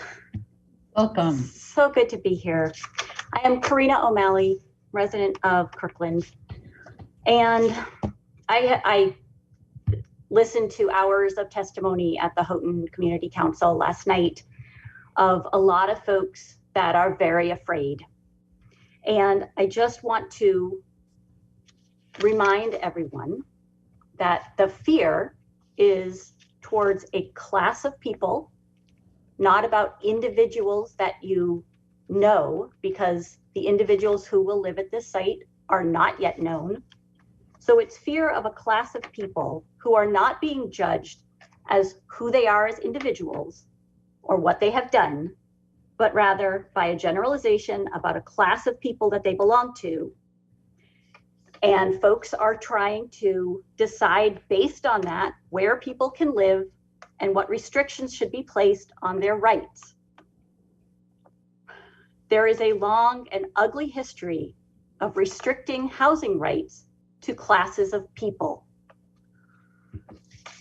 I urge you to not give in to people's fears that are not based on data or experiences. I see a lot of folks talking about keep kids safe. I would like you to remember that every effort to delay or pause this project will result in people dying. A man died in the Woodinville Park and Ride in January of exposure. A man who was born in Kirkland died in Skykomish in his vehicle trying to stay warm in January. We know of the people that have died outside because they're homeless in Kirkland over the years. I'm not going to read that list right now, but I have heard the same objections over and over. We should have been informed earlier. And why don't you know the answers to every single detail right now? And we support the idea in principle, but not right here, not right now. And please pause. I have heard this over and over about every project. And I just want to remind you that keeping people safe involves allowing them to live inside. Thank you. Thank you, Ms. O'Malley. That will bring up Pastor Katie McCollum. Madam Mayor? Oh, I'm sorry, Deputy Mayor. Quick, Karina, I heard your testimony at HCC and you said you weren't going to mention some of the things you said there. If you could send that to us, we'd appreciate it. Really appreciated hearing the names of the people of Kirklanders that had passed that were homelessness, and would love to know more of their stories. Thank you. Thank you, Jay. Thank you. Okay, and now I've forgotten who's coming. Oh. I think it's me, Madam Mayor. And Pastor you're on Katie the other McCollum. page. Pastor Katie, yes, please. Yes, thank you. Thank you, Madam Mayor. Thank you, City Council. My name is Pastor Katie McCollum Soxy. I am one of the pastors at Holy Spirit Lutheran Church, a congregation of about 1,500 people in the Juanita neighborhood. Homelessness and housing equity have long been priorities in our community. We believe that God calls each and all of us to love our neighbors as ourselves, whether or not those neighbors have addresses to call their own. To that end, we have hosted Camp Unity in Tent City numerous times. We also have a preschool at our location. Before COVID, we hosted a weekly community supper. We support eviction prevention programs at Attain Housing, a housing access program at HopeLink, and a great many other organizations as well. Our congregation and faith communities all over Kirkland have been at work on these issues for decades. Every day, without exaggeration, we meet men, women, children, and families in our very own community who need basic financial assistance, bus tickets, and the next meal to make it through the day. We believe each and every one of these neighbors bears the image of God. Our faith perspective may not be your own, and it doesn't need to be, but honoring basic human dignity is good for the whole community.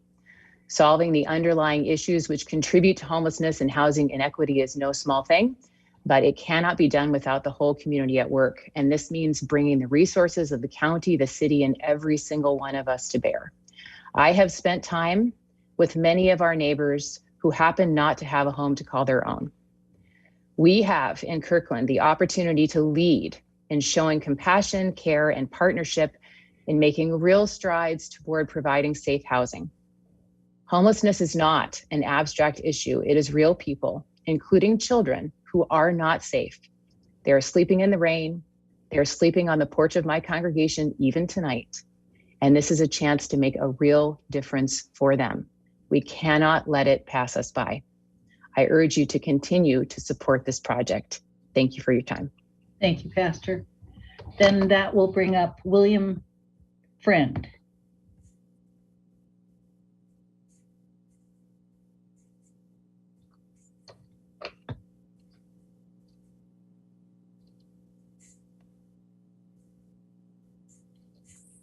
Mr. Friend. Hello, you guys hear me? Yes. Hi, well, I just want to start by saying thank you so much for having me today. Good evening, Madam Mayor and City Council. It's great to see you guys again. My name is Will Friend, and I'm a local musician residing and working in Kirkland. If you recall, last spring, I addressed the council, and I'm reaching out again as I'd like to revisit our discussion on common sense legislation with regards to busking and amplified sound.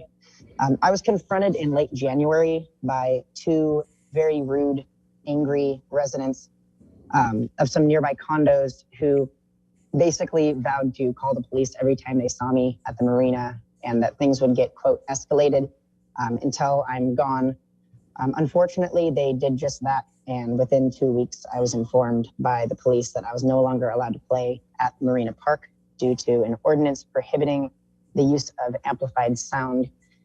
The officers I spoke with strongly encouraged me to petition City Council and rally community support. I sent you all an email, which includes a proposal of some rules, the most important being the allowance of amplified sound so far as it remains within a 50-foot radius.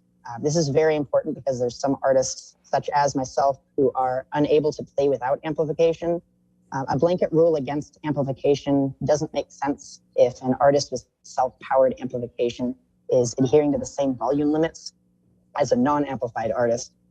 Because this redundancy only serves to prohibit certain performers from busking in Kirkland, I would argue that this ordinance becomes an issue of discrimination in artistic free speech, which is protected under the First Amendment. This fundamental American right simply cannot be upheld if some artists are silenced. The community support and positive feedback I've received over the past year while busking in Marina Park has been absolutely overwhelming. For example, just yesterday evening, I posted about this situation on the Be Neighborly Kirkland Facebook page, and I haven't checked in the last hour or so, but it's already received over 200 likes and over 100 comments from people voicing their support. However, I want to stress that I do strive to be as respectful as possible to residents and park goers who have issues with my music, and I always seek compromises to keep the park peaceful and enjoyable for everyone. Although this is a major means in which I provide for my family, at the end of the day, I bust because of the joy that it brings so many people. Music has undoubtedly become a part of what makes Kirkland so special. Through a few common sense rules, I am confident that we can reach a positive resolution that will benefit all artists and the Kirkland community as a whole. Thank you. Thank you, Mr. Friend. And that will bring on Alice on.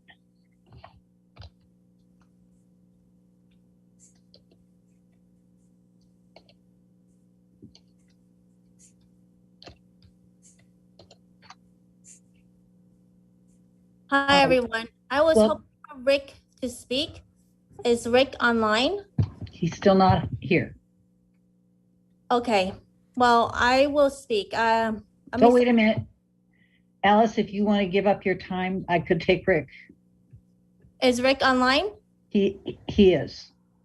I'll give my time to Rick. All right, thank you. I assume that is Rick Whitney, the Rick. If not, I will go back on. Thank you.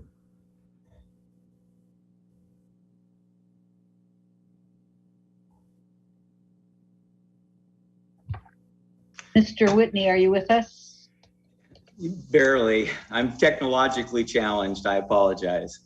So thank you for giving me the opportunity to speak. The topic is obviously La Quinta. As I stated in my email, which I hope each of you received this afternoon, Houghton Community Council devoted several hours to the King County's proposed acquisition and development of the La Quinta Inn for permanent supportive housing for people experiencing chronic homelessness. Leo Floor with King County and Jim Lopez, Assistant City Manager, they were both very, very generous with their time and very helpful with their information. We had about 25 members of the public speak. The community expressed broad support for helping the least fortunate members of society to rebuild their lives and to escape chronic homelessness. There was intense support for assuring the health and the safety of our community in close proximity to the site, and particularly our children. This matches the city's council's summary response, which you sent out to everyone who emailed the city on the La Quinta issue. The first statement in that response is this is a quote, the city's top priority is the health and safety of our community. The city also has represented an intent to ensure that the La Quinta site will be an outstanding neighbor to the surrounding businesses and residents. There at our meeting was a plethora of firsthand observations that contradicted that vision, including violent crimes and property crimes. And the general feeling is that this model has not been proven to be an outstanding neighbor, and that it's not suitable for this site to be in immediate proximity to so many schools until it has been proven over time. And then the issue that we've ended up acting on was that there's been a failure on part of Kirkland leadership to assure that King County follows its own procedures for siting a facility under the Health Through Housing initiative. And specifically, they do require that there be a public meeting in which members of the public offer input and feedback to inform a joint decision by the city and county staff on whether to proceed and how to proceed. And as a result, we have passed a resolution advising and requesting that King County and the city of Kirkland hold that public meeting before they go forward with a purchase, and give a full opportunity for an informed decision considering all aspects of concerns. And I hope that you will find a way to make that happen, and take this in a constructive, we would like to, as long as we're around, and that may not be for too much longer, we want to be as constructive in this process as possible. Thank you, Mr. Whitney. Okay, that will bring up Tanya Dempsey.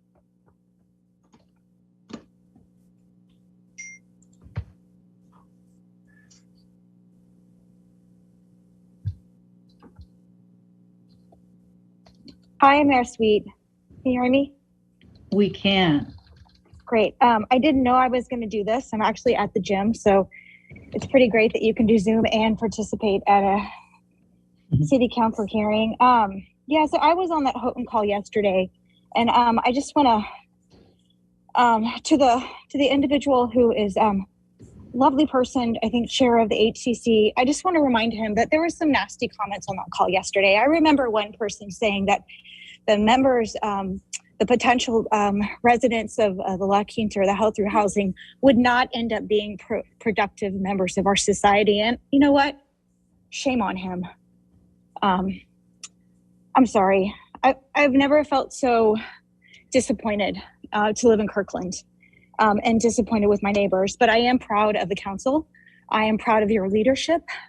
I am proud of you recognizing the terrible situation that we're facing as a community. And I want to remind the people listening that we live in King County. That is also our community. I'm going to say the elitism and the prejudice in fellow neighbors saddens me. My student attends Lake Boynton Washington High School. She walks by Helen's Place on a daily basis. She's never felt unsafe by residents of Helen's Place. The idea that private school parents and students' needs come above the expense of, or at the expense of our community angers me. There's been a lot of talk about safety. Well, let's consider how unsafe it is to keep people on the street, people who are suffering from substance abuse disorder and mental health issues. These people deserve to be housed. And I'll tell you, our community is safer when they are housed. So I really support the Health Through Housing project, and I applaud the council members who are, I hope, helping to make that happen. Thank you, Tanya. Okay, council, I'm going to consider Mr. Whitney's comments to be advisory in the nature of the relationship with Houghton Community Council. So I'm going to go back to Alice On for a final testimony not in support of proceeding with La Quinta.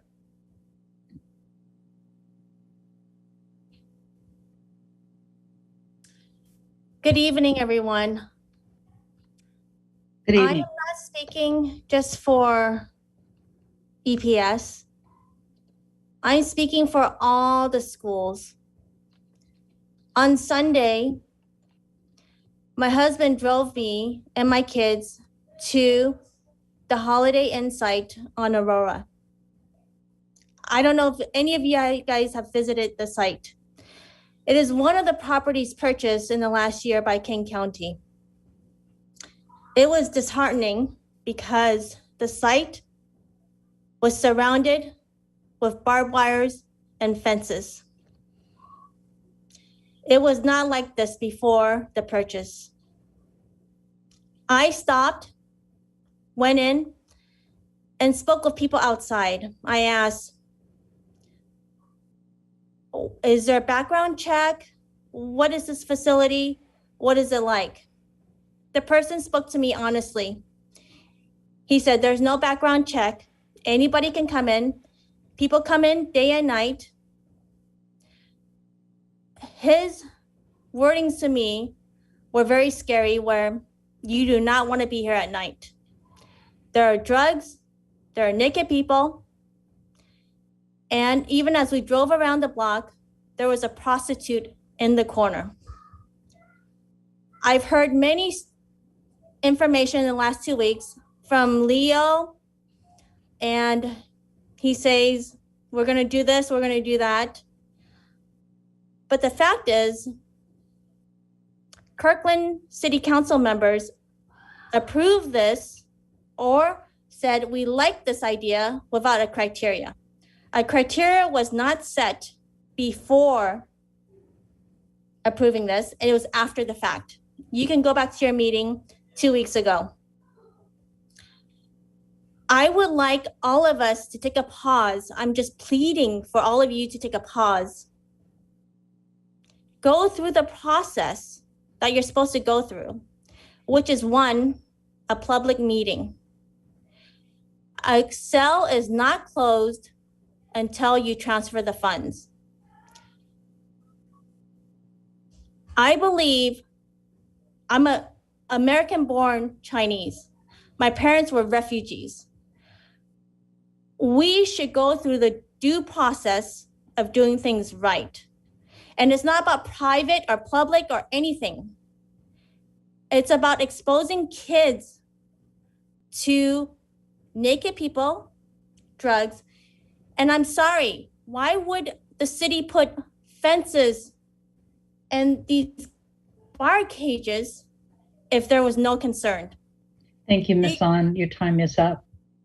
Thank you. Okay, so that I will declare as the third speaker against La Quinta, and we've received 3 speakers in support of the La Quinta decision. We have 2 other people whose hands are up. If you are here to address La Quinta, we will not hear your testimony, but I will call you in order. Caitlin Kazel.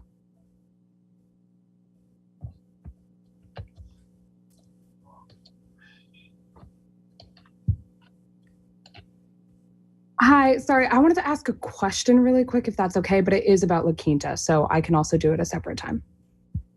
Caitlin, could I ask you to give, Kurt, do you want to have someone contact her?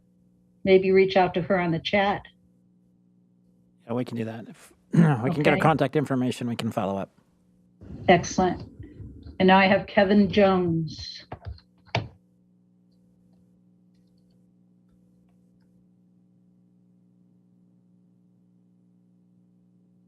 Welcome, Mr. Jones.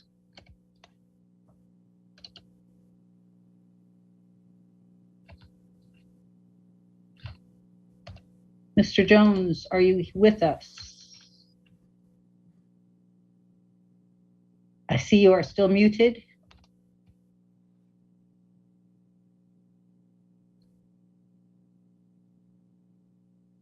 Mr. Jones. Can you hear me? Yes, we can. Okay, thank you, Madam Mayor. I just wanted to comment, and this may or may not be construed as related to the La Quinta, but last night the Houghton City Council had a forum, and there was several folks that brought up similar situations to what Ms. On just described as Mr. Jones, I'm sorry, we have received 3 testimonies this evening with regard to this issue. But thank you. Can I say one more thing? Yes. Just wanted to reinforce the fact that maybe the process wasn't followed as should have been. I understand. Okay. Yes, we do understand. Thank you very much. I appreciate your time. And that will bring up Bob Kerslake.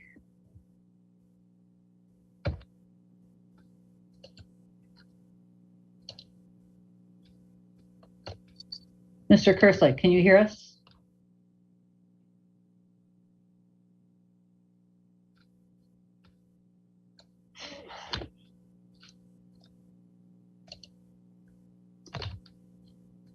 Mr. Kerslake, you are muted.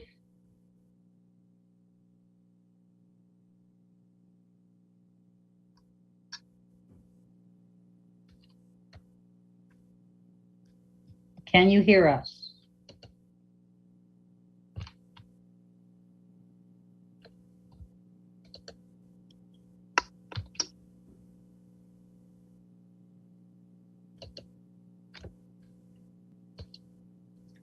It appears that Mr. Kerslake is not able to communicate with us.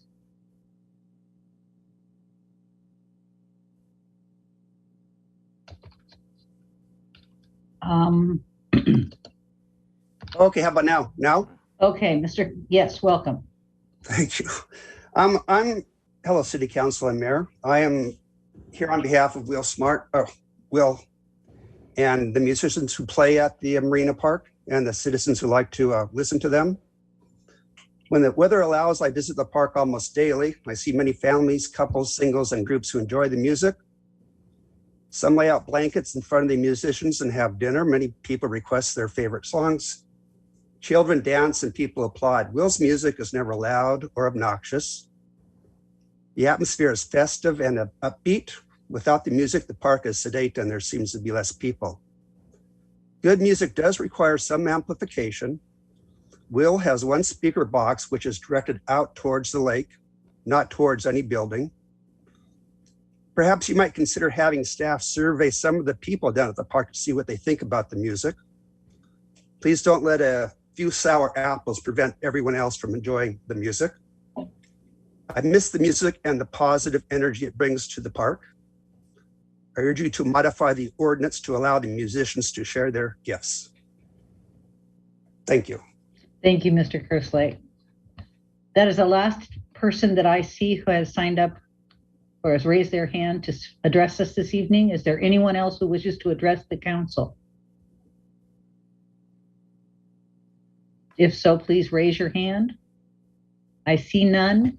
I will declare this items from the audience period closed. This takes us to item number 6, public hearings. This is a public hearing to receive public comment regarding the emergency moratorium regarding autonomous personal delivery devices. I will now open the public hearing. City Manager. Okay, thank you, Madam Mayor. So prior to the public hearing, we want to provide the council and the public with brief background on this issue. And here to provide that is John Burkhalter, our Development Services Manager. And also we have Stephanie Kroll, our Senior Deputy City Attorney, available to answer questions about the moratorium as well as Julie Underwood, our Public Works Director, to answer questions. So, Mr. Burkhalter. Welcome all. Thank you. Madam Mayor, Deputy Mayor, and council members, thank you for receiving this information today. Is my volume okay? Your volume is okay. Your slide is not at the right place. You can put it in slide, in power presentation on it.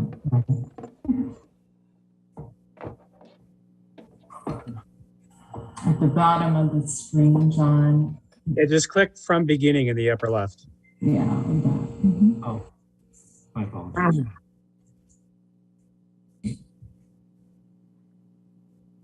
That work? Try it again. Let me try again. I'm sharing the wrong screen. I think that's the issue here. Apologize for that. There you go. Boom. Yeah, so public hearing on the moratorium on autonomous personal delivery devices, APDDs. Quick agenda. So, Madam Mayor, I think you already opened the public hearing for comment, but I'll give a brief presentation. Members from the audience will have a chance to comment. When comments are through, we'll close the hearing. Council will have an opportunity to have a discussion. And at the end, we really have 3 options. We can approve the resolution as written, amend and approve the resolution based on comments or any questions that the council might see that we haven't put in our Exhibit A that was part of the packet, the scope of work. Or staff may amend the resolution, bring it back to council for a vote at a later meeting. So quick background, Washington State Legislature passed House Bill 1325, identifying minimum operating parameters for APDDs. That included operating in accordance with all ordinances, resolutions, rules, and regulations established by jurisdictions governing those rights of ways, which the personal delivery devices may operate. Since the passing of that bill, the city has recently received several applications for installations that would deploy APDDs in the city's right-of-way to deliver goods to residents. Staff's review of those applications raised many questions, several areas of concern, and really identified the city's lack of code necessary to adequately review and condition those uses. Staff had made a recommendation to council that maybe we should have an emergency moratorium so we could study and put into some rules and regulations that we might allow those uses in the public right of way. So emergency moratorium was passed on February 1st of 2022, ordinance 04779, and reaffirmed that decision February 15th with ordinance 04782.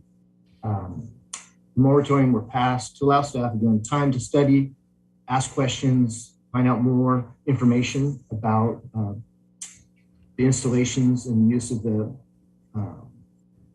autonomous personal delivery devices. So this is just a little list of the categories that we came up with in the council packet. You probably saw Exhibit A, which had more specific questions, but basically finding out facts about the technology, opportunity to ask questions about safety for pedestrians, vehicular, ADA, to think about proliferation and saturation. There may be other companies that want to use a similar technology. Think about the public benefits by allowing this use. Have an opportunity to see what other cities have done and do a peer comparison, which I can say we've done some of that outreach, and I think some cities thought they wish that they would have taken a little more time to thoughtfully consider the use. And then any other issues that might be raised by council and the public at this public hearing, which gets us here to today, which is cities required to conduct a public hearing within 60 days of the establishment of the initial moratorium, which is just a requirement of state law for invoking a moratorium. So with that, if there aren't any questions, we can proceed with the public hearing and comment. Council, any questions for John? Seeing none, I will now call upon any members of the public who have signed up to address the council. Telephone participants should dial *9 to be recognized to speak, and Zoom participants should click in the participants box to raise your hand. And let me take a look. And I do see we have one individual signed up at the top of the list. And the person signed up, hand went down.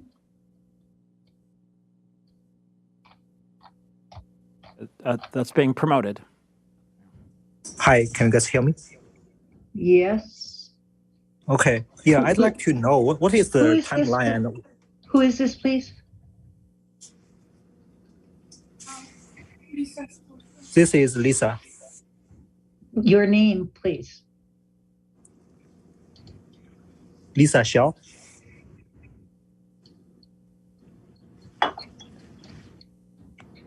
Okay, anyway, yeah. The reason I want to raise my hand is because I want to know the detailed plan of the program. I'm sorry, but we are no longer taking public comment for the earlier session.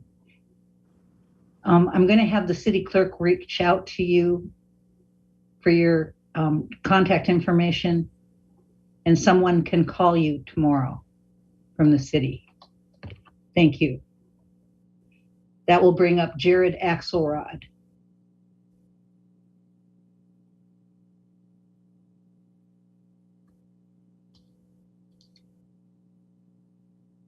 Welcome, Mr. Axelrod. Good evening. Can you hear me okay? We can. Great. Thank you. Good evening, Mayor Sweet and Kirkland City Council members. My name is Jared Axelrod. I lead local public policy and community engagement at Amazon. Pleased to join you this evening to talk with you about Amazon Scout, which is our personal delivery device. Amazon began our field test of Scout in January 2019 right here in Washington State. Scout is a fully electric delivery system designed to safely get packages to customers using personal delivery devices. These devices were created by Amazon and are the size of a small cooler, operate at a walking pace, and operate along the sidewalk. Scout provides many benefits to the community, including providing customers with convenience and security for their delivery, while also reducing the impact of climate change for future generations. As we continue to field test, we think our customers in Kirkland will love the experience and convenience Scout provides. So I'd like to highlight a few items about Scout with you this evening. Now, first, let me start by saying that safety is our top priority, and Scout was designed to be inherently safe. Scout is able to stop and navigate safely around people, whether they are on foot or in wheelchairs, strollers, pets, or other items one might encounter on a sidewalk like trash cans, skateboards, or lawn chairs. Scout can navigate around obstacles, stop if something crosses in front of it, and safely proceed across crosswalks when needed. Scout is equipped with safety lights that illuminate when it is crossing the street and will use visual cues to alert people in its path of its presence. During this field test, we're operating with a small number of Scout devices in the Puget Sound region, delivering Monday through Friday during daylight hours. Scout operates in usual weather conditions and during nominal rainy conditions, and we do not operate Scout in snowy, unusually windy, or other extreme weather conditions. Scout has safely delivered tens of thousands of Amazon packages to customers in Washington, California, Tennessee, and Georgia. Our field tests are ongoing, and we're always approaching new customer and community groups to learn how Scout can serve them better. We're currently running qualitative research with our customers in Washington and would be pleased to connect with any appropriate city or community representative with our research team.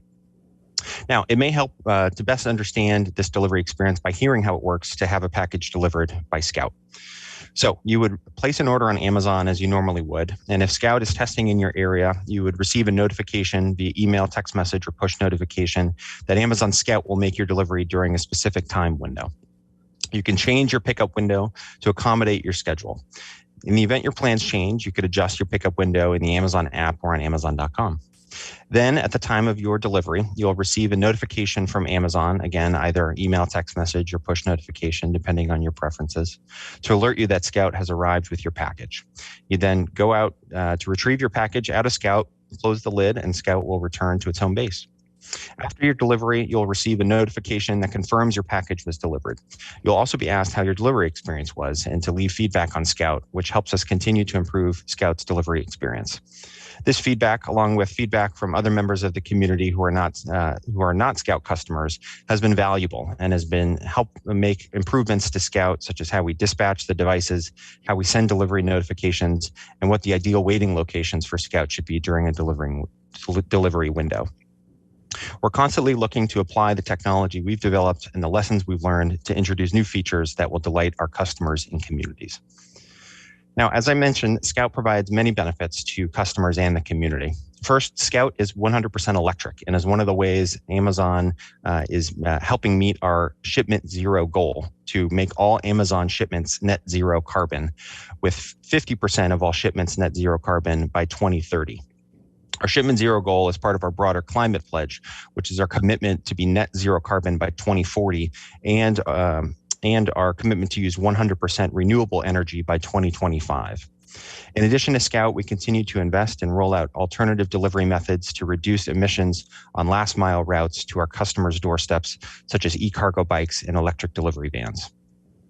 In addition, we've created hundreds of jobs to support the Scout program, and we continue to hire.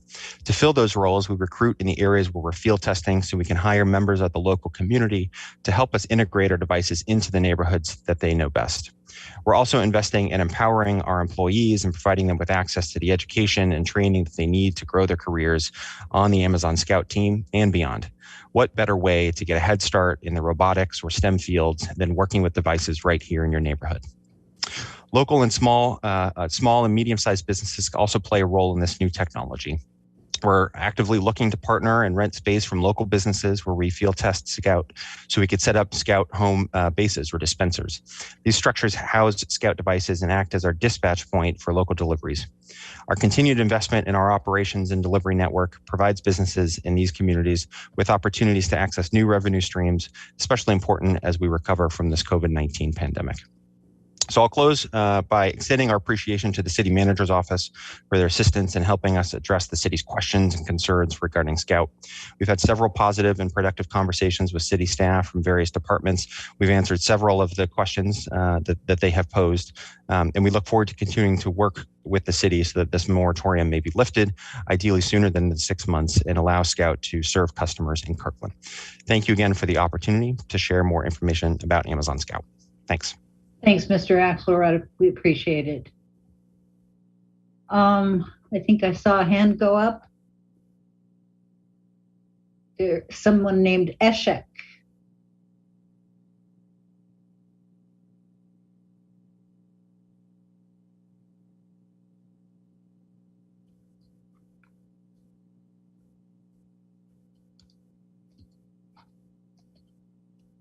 Hello? Yes. What is your full name, please? What is your full name, please? Eshek Badu. And you are here to address us with regard to the moratorium? Yeah.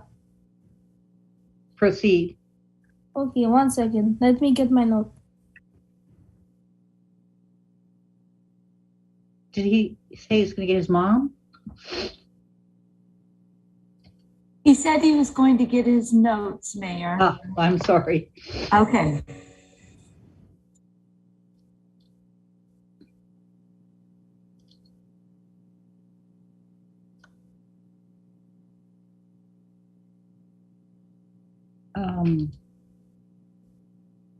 Do we still have him?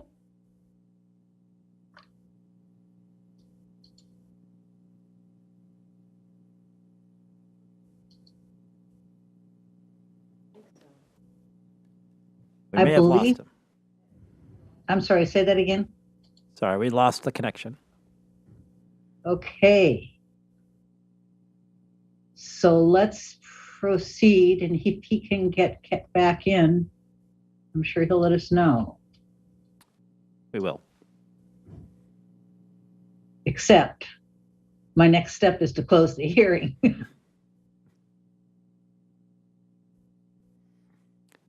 So just a second here. Well, Madam Mayor. Yes. Just to ask a question for clarification.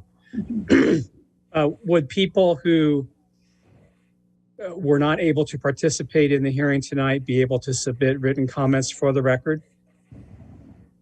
Yes. I'm sure they would. Yes, they can. Thank you. Yeah, so we could advise if they rejoin that they can submit written comments. All right, thank you very much. Okay, in which case I'm going to say the public comment portion of this hearing is now closed, and the council will consider all public comments received on this issue, including those Mr. Nixon referred to, submitted in writing. So the resolution is R5521. I will entertain a motion to approve resolution 5521 if the council wishes to act at tonight's meeting. Councilmember Curtis. Madam Mayor, I'd like to make a motion to approve resolution 5521. Second. I'm sorry, who was the second? Councilmember Black. It's been moved by Councilmember Curtis, seconded by Councilmember Black to approve resolution 5521. Any discussion? Councilmember, go ahead, Councilmember. Well, I just going to speak to the motion. I think Sure. it's judicious to take our time and do some further research on these. The technology is exciting, but I think that we just need to make sure we, cross our T's and dot our I's. John, you asked for questions and I was saving my questions for this comment period. So I do have a couple of them. One of the things that I'd like to look at is the aesthetics of these dispensers. They're basically going to be box cars sitting in parking lots. So let's talk about with Amazon and other providers, what they're going to look like, what kind of maintenance is around them. Can we wrap them with public art? I'm curious about the contract between the distribution company and the landlord, compensation standards, that sort of thing. Privacy issues with the cameras, what sort of privacy issues might exist? And I'm particularly concerned about potential package theft. Will this have an impact on KPD similar to porch pirates? And then my last one is they will be taking advantage of our public sidewalks. And do we charge some sort of usage fee? How does that work? So those are all my questions I probably should have said earlier, but I am in support of this motion. Thank you. Thank you. Councilmember Pascal. Thank you, Madam Mayor. Yeah, I wanted to offer some thoughts, probably contrary to most of you. What I think about is really, does this reach a threshold for an emergency moratorium? And that should be a high threshold, as ultimately I want to avoid moratoriums except in extreme cases. And I think what I've learned through this process and through research and what I heard this evening from Amazon is I'm not quite sure that it reaches that threshold, in my opinion. Are there more questions and concerns? Yes, certainly there are. Should we continue studying it? Definitely. Is it an imminent threat to safety? No. And so a couple things that are on my mind are that those dispensers are not really permanent structures. I mean, they can probably be pretty easily moved. They're not primary structures like I first thought. So you're not building a major building, or it's not a major operation. So I think we can continue evaluating that. Amazon is in the space, and I recognize others might enter the space, but I'm not convinced that's going to happen in the next 6 months. So that gives us plenty of time for a thoughtful exploration without a moratorium. I'm not as concerned about safety based upon what I've seen, given the slow speeds and particular emphasis on avoiding situations that might be unsafe. I think our community should be supportive of new technology and willing to try new things, especially those that don't impact safety. And the technology also might really assist us in reducing the number of deliveries of freight vehicles, which arguably might have more safety concerns. And it's consistent with our sustainability practices. So it's not about whether or not we should do more study, I think, and look at regulations that might make a lot of sense. It's more about, should we continue the moratorium? And I don't believe we should. So I'll be voting no. Thank you. Thank you. Deputy Mayor Arnold. Thank you, Madam Mayor. While I will be supporting the moratorium, I do hope that we can move expeditiously on this and look at what regulations we put in to work, and hopefully not take the next 6 months. I have a couple of comments for the scope of work as staff is looking at this. While the dispenser locations are not built structures, they are hooked to power, and they could be in locations for a long time. And so I do think that we need to think about how we're dealing with those, and perhaps also, in addition to the items listed in the memo, look at, is that something that would need to qualify as a business license, if nothing else, to be able to track where these dispenser locations are over time, and perhaps have some reporting on this. I am concerned, or I am not concerned given what we've heard from Mr. Axelrod, but we would want to make sure in the regulations that we're explicit about not having dispensers in public right-of-way or public parking spaces. This is something that I appreciate his comment that this would be leased space elsewhere. And then finally, as we're looking about the safety issues, along with Councilmember Pascal, I'm less concerned with the safety issues on sidewalks, but more concerned about the safety issues crossing streets in a couple of specific occasions. We have more than 80 rapid flashing beacons or flagged crosswalk locations, because we felt that pedestrians crossing on this location on a arterial with busy traffic would benefit from some extra visibility. With APDDs not activating the rapid flashing beacon unless there's a capability in them that I'm not aware of, I am concerned about them crossing a busy arterial given the small profile, but 100+ pound obstacle that could cause some vehicle damage if a driver didn't see it, and want some more information and consideration of that. Beyond that, I appreciate staff's work in thinking about this and how we might move forward. Thank you. Thank you. Any further discussion? The question is on the motion to approve Resolution 5521, adopting findings of fact to support the moratorium ordinance on autonomous personal vehicle devices in Kirkland, and a preliminary scope of work to evaluate the use of autonomous personal delivery devices in Kirkland. All those in favor, please indicate by saying aye. Aye. Aye. Opposed? No. The motion carries 6-1. Resolution 5521 is approved. That takes us to item 7, special presentations. And we'll start with our COVID-19 update. City Manager. Okay, thank you, Madam Mayor. So just briefly, given this is the second anniversary of COVID in Kirkland, I just wanted to say on behalf of the staff and the community, a huge thank you to the City Council for your leadership over the past 2 years. We really would not have been able to do this without you, and you always acted decisively and responsibly and gave us the direction and the support we needed. So I just want to say we're really grateful for that. We look forward to the changes that are coming that'll be more optimistic and positive, but just as we look back, the council leadership was just critical. So thank you on behalf of all of us. Two items that I wanted to highlight under COVID beyond the updated chart that you can find on the website, which talks about the relief programs that we have. The first is, as everybody probably has seen, the governor and King County have both said that they're going to end indoor mask mandates on March 11th. So this may be the last council meeting that you see me wearing this. But one of the criteria that the governor included was that a local government could choose to extend a mask mandate if it chose to. And one of the things that I've had a chance to talk with our directors team and others about is that we believe that we have followed the state and public health guidelines throughout this process. We should continue to do so. And so it is not our intent, unless the council would like to give me further direction, to have an indoor mask mandate after March 11th when the state and the county mandates are lifted. So I just wanted to make sure that the City Council didn't have any concerns about that before I make that announcement. I think it's consistent with what we've done since day one.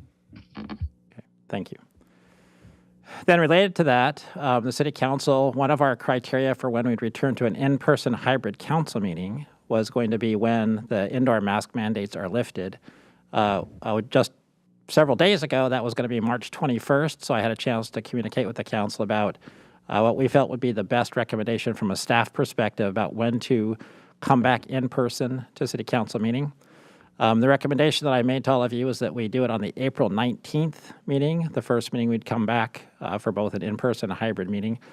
That recommendation is based on the fact primarily about health, which is while we're all excited that the mask mandates will be lifted, there is still obviously Omicron and COVID out in the environment, and no one is exactly sure what the results of everybody not having masks will be.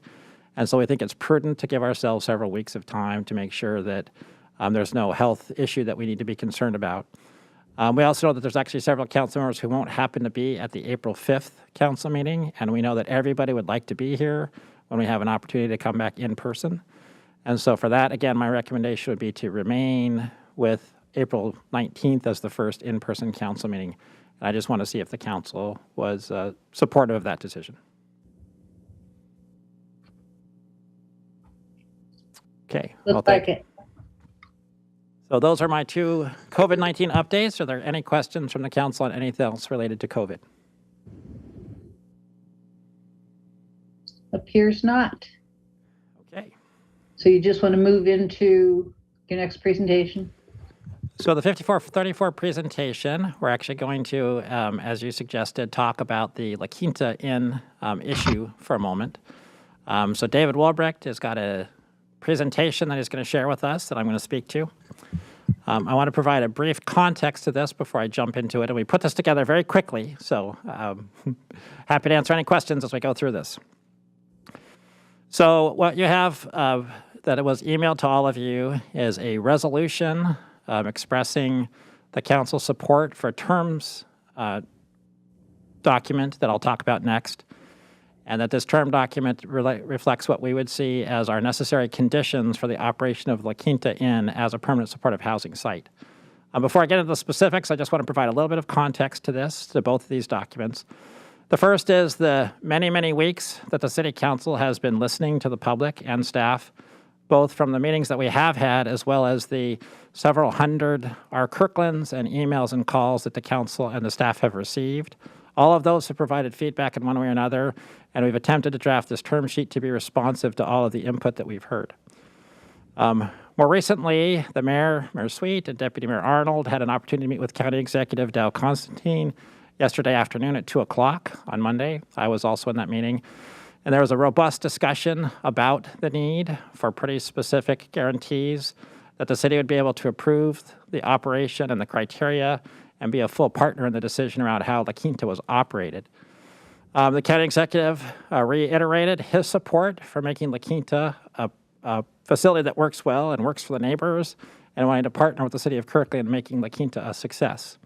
Based on that conversation, we were able to reach final agreement on language for this term sheet, which we'll talk about in just a second. And that term sheet was emailed to all the city council today, and I'm going to cover some of the highlights of it. For the members of the public who are listening, we have also now posted both the resolution, the draft resolution, and the term sheet on our website. So you can now find it on the Kirkland webpage related to La Quinta. We're also going to be mailing both the resolution and the term sheet to everyone who's contacted us so far. So anyone who's listening, if you have reached out with our Kirkland or others, we're going to be trying to get you a direct copy of this as soon as possible as well, but is also now all on our website. Any questions on that before I actually get into the substance of the resolution and the term sheet? I've lost my screen.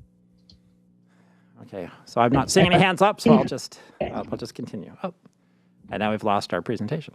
So thank you, David. And there's back. Okay, so this is the actual resolution itself. I'm not going to go through all of it. I want to highlight the top part, the resolution title, and then the next slide actually has the 3 key sections. So the key issue on the title, which I'll just read, is a resolution of the City Council related to a permanent supportive housing project by King County at La Quinta Inn location in Kirkland as part of the county's Health Through Housing program. And here's some of the important parts. Identifying key issues necessary for city support and authorizing negotiations of one or more agreements that provide for such use while imposing reasonable regulations in support of public health and safety. So that's the purpose of the resolution. And then I'm going to go to the move section, which is the next slide. So there are 3 action sections to this resolution.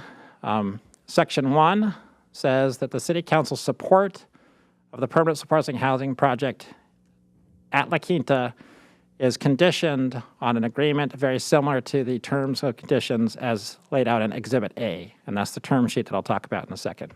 So we're being very clear in this resolution that we need to reach final formal agreements on the term sheet in Exhibit A for the council to continue to support this site at La Quinta. Section 2, that you're authorizing the city manager to negotiate directly with King County and the future operator with essentially the terms that are outlined, again, in Exhibit A. So we have had a negotiation for the term sheet itself, but we need to turn that into an interlocal agreement or a similar document, which would come back to the City Council. And then finally, Section 3, that any agreements related to Section 2 will return to the City Council for approval. So you'll be able to see that we did, in fact, accomplish the goals set out in the term sheet before anything happens. So any questions or comments on the resolution before I get to the term sheet? And before I take questions, what I want to say is our process that we wanted to think about for today is we can deal with everything during this part of the presentation, or if council needs a little bit of time to absorb all this, we can finish it under city manager reports at the end of the council meeting after my presentation. So having said that, if there's any questions or comments on the resolution before we get to the term sheet. Council? See none. Okay. I will keep moving. So this is, again, I'm not going to go through the entire term sheet. It's about 3.5 pages, but I'm highlighting the relevant parts of the term sheet. So the highlights were also highlighted in the document that I sent to you members of the City Council. And basically, this highlights that these concepts will be developed into binding agreements between King County and the City of Kirkland and or the King County and its facility operator at the La Quinta site. And so this agreement will be an interlocal agreement or another mechanism that memorializes and provides transparency and accountability on the commitments of both the city and the county. So that's the intent of the term sheet, and then it will come back and turn into formal documents that will be adopted by the City Council. Next slide, please, David. I'm going to highlight some of the key concepts and terms, but again, not all of them. And there's also language in the term sheet that says the term sheet itself does not cover every issue that we know needs to be addressed. So, but the first one is A, the city has the opportunity to review and approve. This was language that was negotiated between the mayor, deputy mayor, and the executive. Review and approve the county selection process and criteria for the operator, And B, that the city reviews and approves terms and conditions of the operator agreement relating to subjects such as operating standards, screening criteria, compliance with laws, and so forth. Then I'll highlight again section E, and I'll be happy to answer any questions about any of these, but we highlight why this is of specific and necessary concern, which is that the La Quinta Inn site shares a property line with a large school. As a result, the agreements will include provisions that individuals who do not meet the operating and screening protocols of the city and county approved facility operator and other requirements within the city and county approved operator agreement will not be housed within the facility. And I know it's very important for all of us here at the city to highlight F, which is the city is going to continue to partner with the county and anyone else to explore additional permanent supportive housing sites in Kirkland that are not directly adjacent to schools that can also have permanent supportive housing to persons who are not accepted for housing at the La Quinta Inn. So we want to work on all aspects of this challenge of homelessness and not just the La Quinta Inn permanent supportive housing site itself. So those are the key highlights on that. I'm going to go through the next ones fairly quickly, and then I'll answer any questions. So some other key agreements that are in the document are item 1, that supportive housing staff is required 24 hours a day and 7 days a week. Item 2, that this is not a designated supervised safer consumption site or a safer injection facility or a supervised safer injection service. That's obviously a feedback we heard from many people and was never the county's intent, but we want to memorialize that in this document. That there be no car camping or camping of any kind at the site. It's intended to be permanent indoor supportive housing. Number 4, that there be coordination with local service providers and city staff to identify and prioritize eligible homeless individuals in Kirkland and on the east side so that people requiring permanent supportive housing are able to access that resource within their community. This is something that's a priority for both us and King County. And 5, comprehensive services, including behavioral health treatment, including substance use disorders, employment assistance, job training, education, and transportation will be provided. So the whole point of permanent supportive housing is to provide the supportive wraparound services that will allow people to recover and have productive lives. Next slide, please, and I'm almost finished. There's also several sections that I'm just highlighting. There's more details in the agreement about terms to be developed, including a community relations plan, a safety and security plan that will be developed in consultation with the city and approved by the Kirkland Police Department. And then program rules or code of conduct will be developed in consultation with the operator, service providers, and those who have lived experiences of homelessness. So all of those are wrapped up in the 3.5-page document, which again, the council has received and is also posted on our website. And I will be happy to answer any questions about the resolution or the term sheet. Thank you, Madam Mayor. Thank you. Council, any discussion? I think we've come quite a ways, but it was a very productive meeting with the executives yesterday, and I think we got what we wanted. So with that, I see Deputy Mayor Arnold has raised his hand. Thank you. Deputy Mayor, go ahead. Madam Mayor, to begin the discussion, I would like to move approval of Resolution 5522. Second. Okay. It's been moved and seconded. I thought we were going to have some thinking time on this, but just fries. We can take action later, but I would like to start some discussion. Okay. Go ahead and proceed. Okay. I know we've been hearing a lot of interest in this topic from the community, and our intention, as indicated by the City Council's letter on January 18th, is that we're interested in having a town hall on health through housing. And given all the people that have sent us comments or wanted to speak during items to the audience, but haven't had the opportunity to be heard, I want to make it clear that this is our opportunity to do this. I believe the appropriate time for the city to get involved is now with the requirements for operation as outlined by the city manager. And we're looking forward to hearing your feedback on how we can address those concerns with those agreements with the county and the operator. Those agreements, per the term sheet that the city manager mentioned, must be approved by the city council and will be in place before any facility begins operations. So I think this gets to some of the things that we've been hearing about wanting to get involved before any permanent supportive housing facility opens in Kirkland. Thank you. And did I see in another hand? Councilmember Nixon.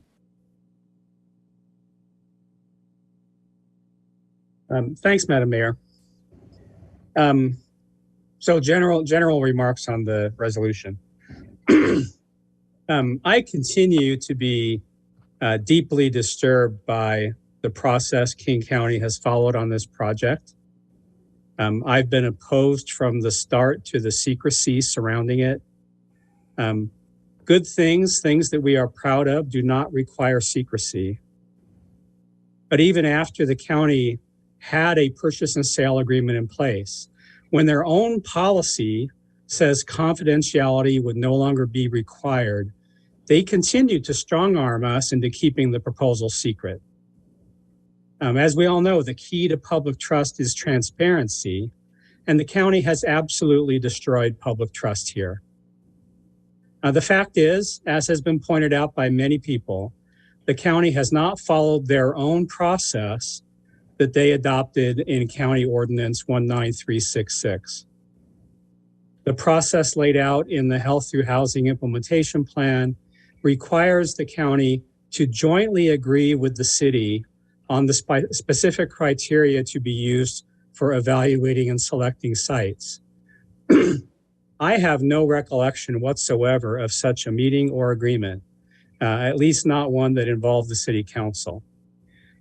We have asked the county multiple times to simply share with us the detailed criteria they used, much less agreed to with us, and they have been very reluctant to provide it to us.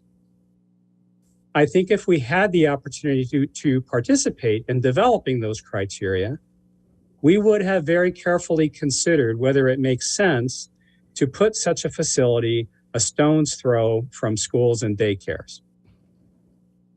The county process calls for the city and county to jointly conduct an equity and social justice impact review of each potential site.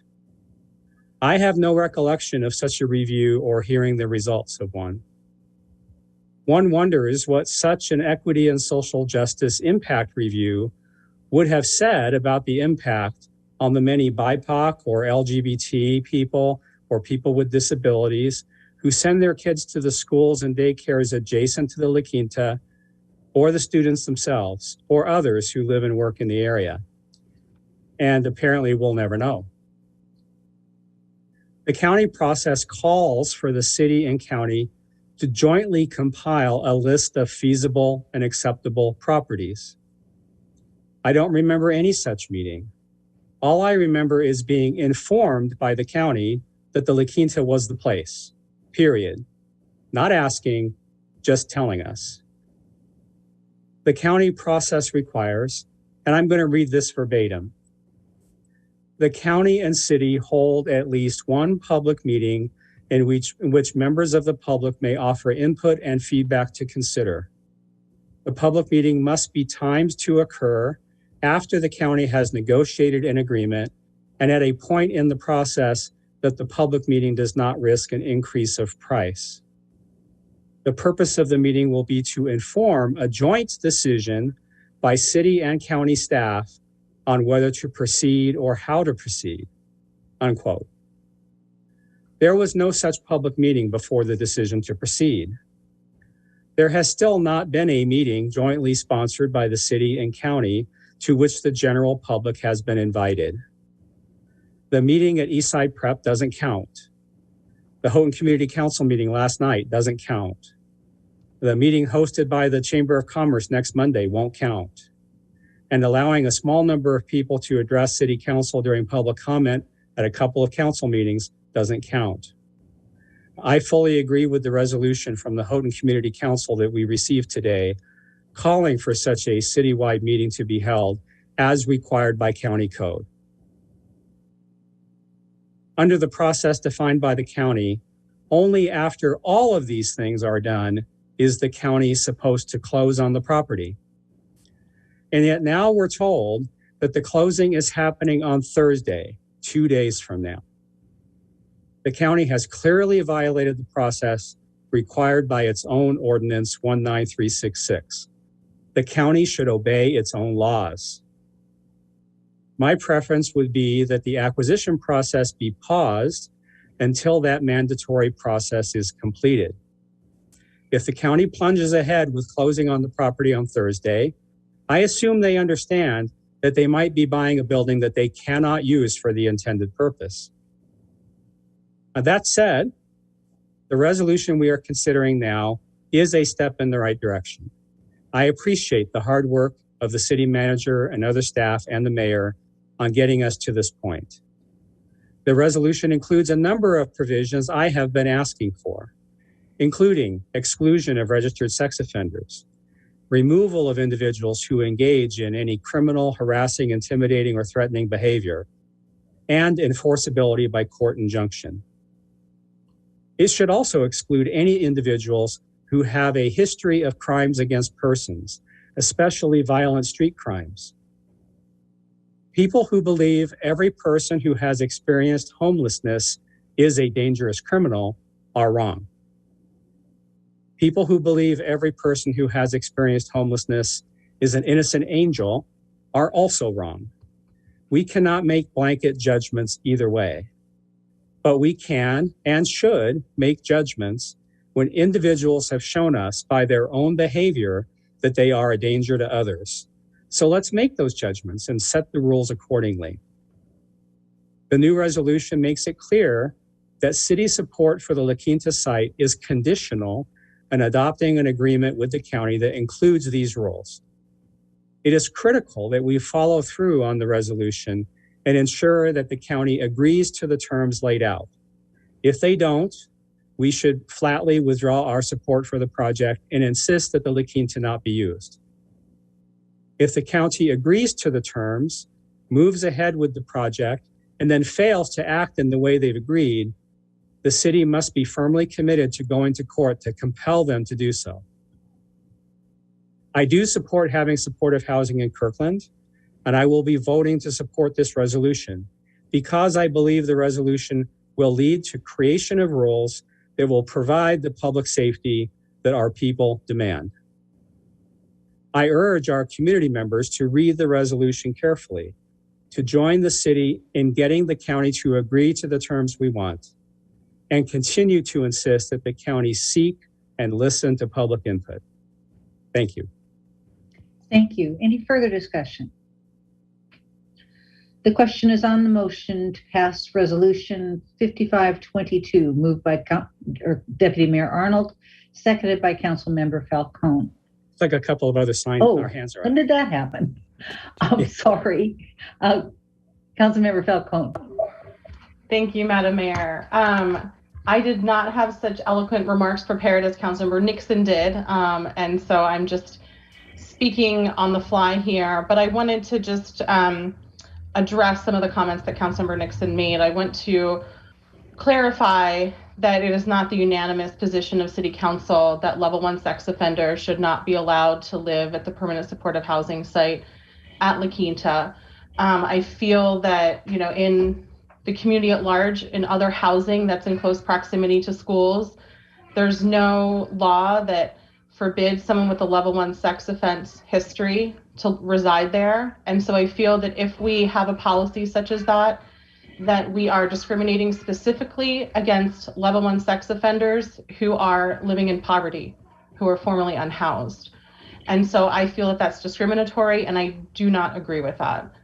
But I do agree with the nature of this resolution, and that I believe that this should be a partnership between the city and the county, and that there are a lot of details to work out. And I think it's really important for the city to be at the table and to be part of those negotiations. Thank you. Thank you. Deputy Mayor Arnold. Thank you, Madam Mayor. I had one amendment to the resolution to offer. I'd like to move to amend the resolution, adding a section 4 that states the city manager is hereby authorized and directed to perform a robust community engagement and stakeholder outreach process, including a town hall or public hearing that would allow all interested members of the public to provide comment on permanent supportive housing in Kirkland and to provide feedback for use in developing the agreements referenced in section 2. Second. That was very seconded. It's been moved by Deputy Mayor Arnold. I'm going to take Councilmember Pascal's second. Further discussion? Go ahead. Thank you, Madam Mayor. While it's been our intention to have a town hall all along, as I've mentioned, just as we are talking to the community about this, I wanted to make it explicit that this is a town hall that is like the town halls that we have had on gun safety and other issues where we have ample time for anybody interested to speak on the topics to do that. I think that's going to be important to inform our work going forward. Thank you. Thank you, Deputy Mayor. Any further comment? Okay, the question is on the amendment. Moved by Deputy Mayor Arnold, second by Councilmember Pascal.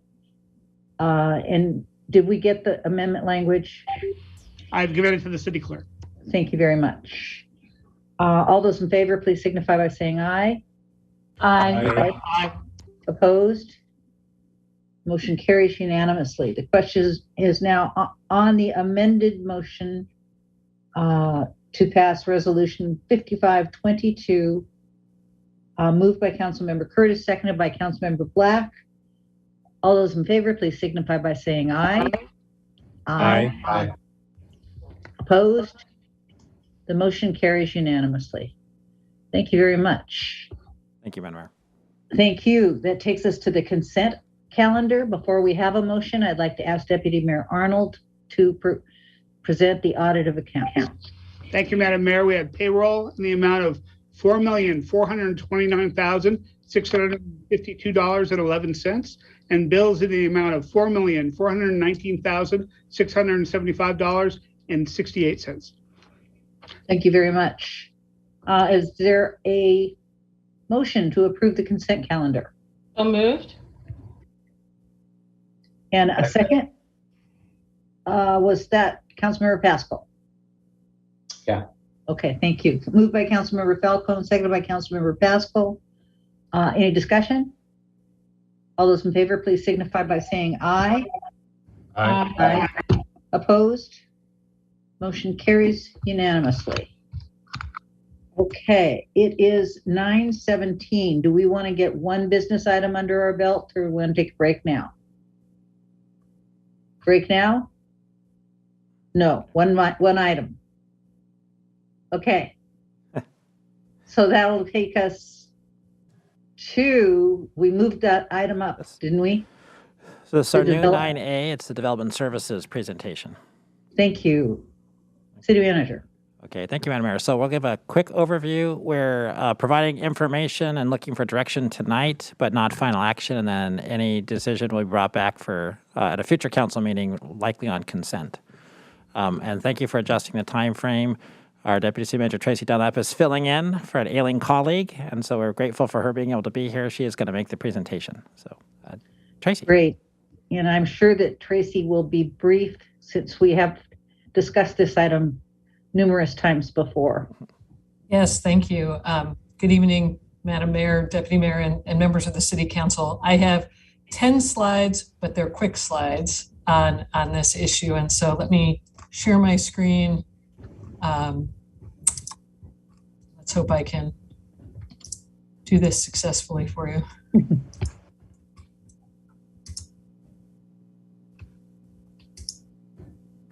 Can you see my screen?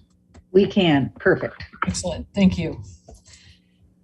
So this is the second of what we believe will be 3 discussions about development services fees, at least at this stage of the budget process. Just as quick background, we had a study session on February 1st where we did an overview of how we have done development fees historically and issues that we are looking at right now in terms of policies related to cost recovery. And this presentation today is bringing back 2 items that we identified on that February 1st presentation that are basically changes to the fee schedules that we would like to suggest putting in place by July 1st of 2022. And I'll explain why as we go through the slides. And then our intent is to bring back the remainder of the recommendations to the second meeting in April. And those recommendations we would be looking to put in place January 1st of 2023. And so these are some near-term items that we're suggesting that we would bring forward sooner. I wanted to give a little background because both of the fees we're talking about changing are based on the construction valuation of the project. And why is that? Construction valuation is a common basis for setting fees related to projects. Our fee structure and several others of our comparable neighbors were modeled after a fee structure that was in the Uniform Building Code and has been in that Uniform Building Code for many years. And in 2003, the International Code replaced the Uniform Building Code, which mostly updated how the valuation was calculated, and those tables are updated over time. But the actual structure of the fees is something that has carried forward, and then what you'll see in comparisons is everyone makes adjustments based on their own costs and their own structures. And so, again, a very common fee structure in the region. And in my experience doing development fee studies, that often developers express a preference for valuation-based fees for 2 main reasons. One is they're predictable. You know how much you're going to pay. And the second is they tend to be fairly consistent because, again, many jurisdictions use valuation as the basis for their fees.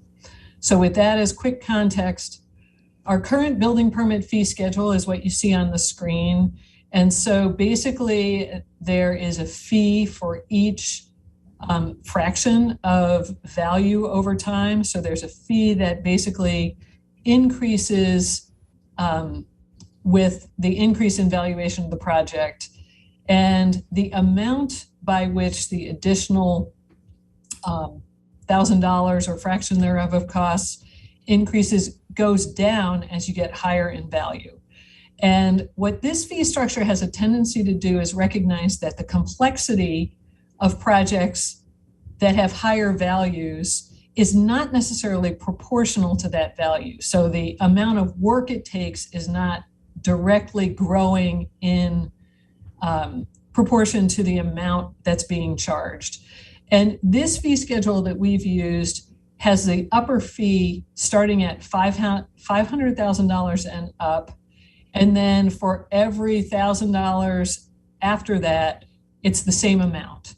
And this fee structure, I believe, served the city well for many years because we didn't have an enormous number of very large projects. But as the city has grown, as the number of complex projects has grown, and as just the valuation of projects has grown, I think that considering what I'm about to show you on the next table makes sense because we are becoming a more urbanized area, and it is consistent with what other jurisdictions have done as that occurs.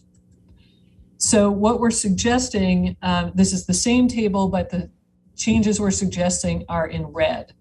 And what we're suggesting is that we add some new tiers that basically recognize that we now have some very large projects. We've only had projects well in excess of 50 million occasionally in years past, but they're becoming more and more frequent. And so by adding these tiers, the additional fee drops down a little bit, again, to keep the fees a little bit more proportionate to the work that's occurring.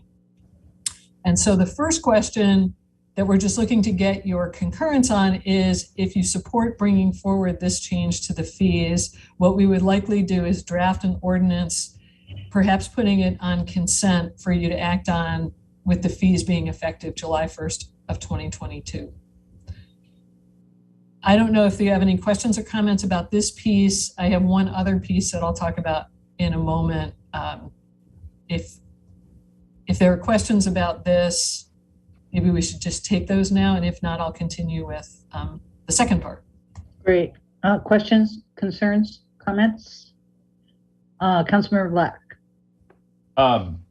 Thank you, Madam Mayor. Deputy City Manager, I think you said you were going to address the timing of July 1 when you discussed this issue.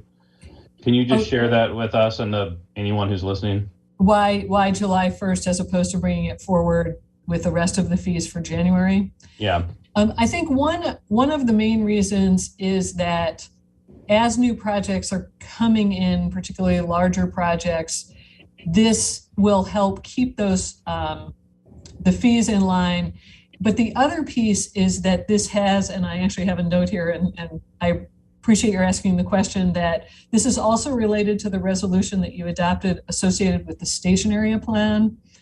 And we identified this as one of the actions to consider as we move forward in the station area plan, because what these fees recognize is that it's likely that Kirkland will continue to urbanize, meaning that there'll be more high valuation construction projects.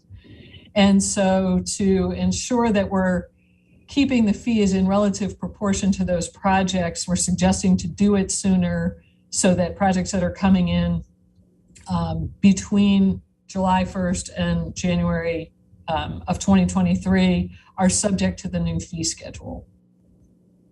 Great, thank you. Thank you for the question, I appreciate that. I think you can proceed, Tracy, to the next piece. Thank you. So the second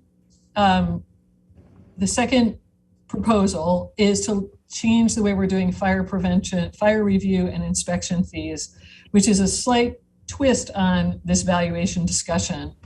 Right now, the current fees vary by valuation, but in very large blocks, and the fees themselves are fixed fees. So if you fall in that block, that's the amount you pay.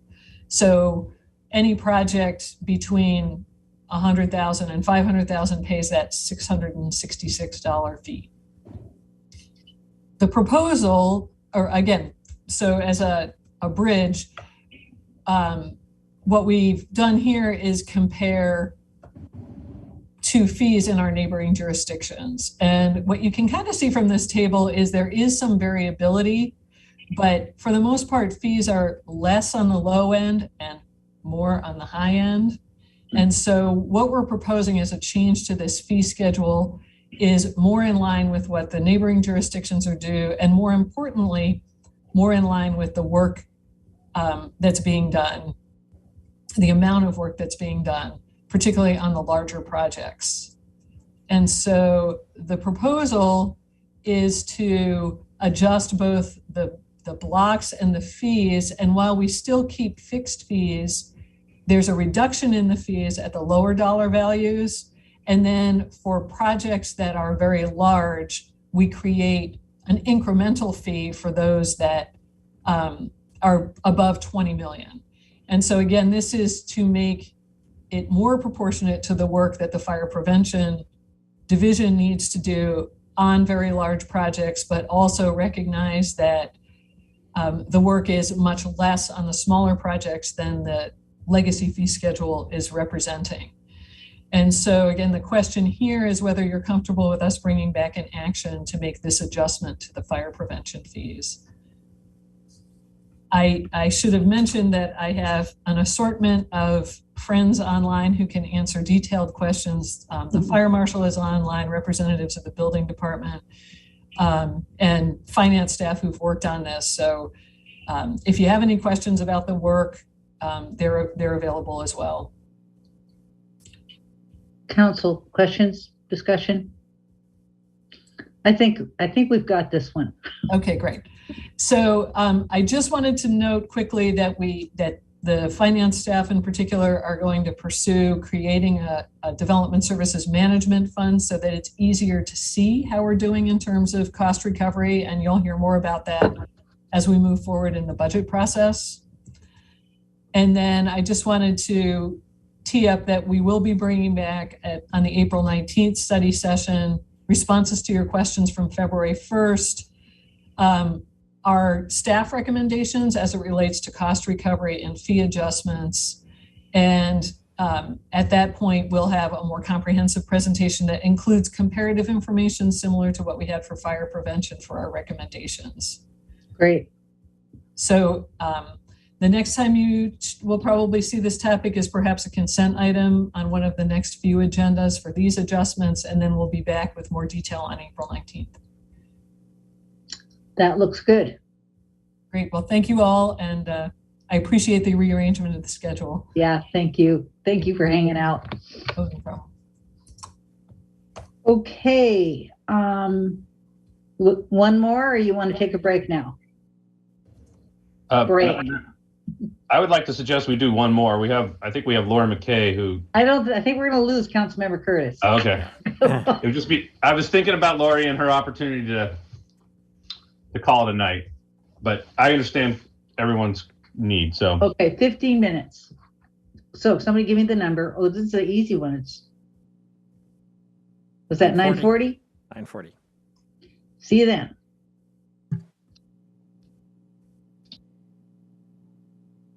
Recording stopped.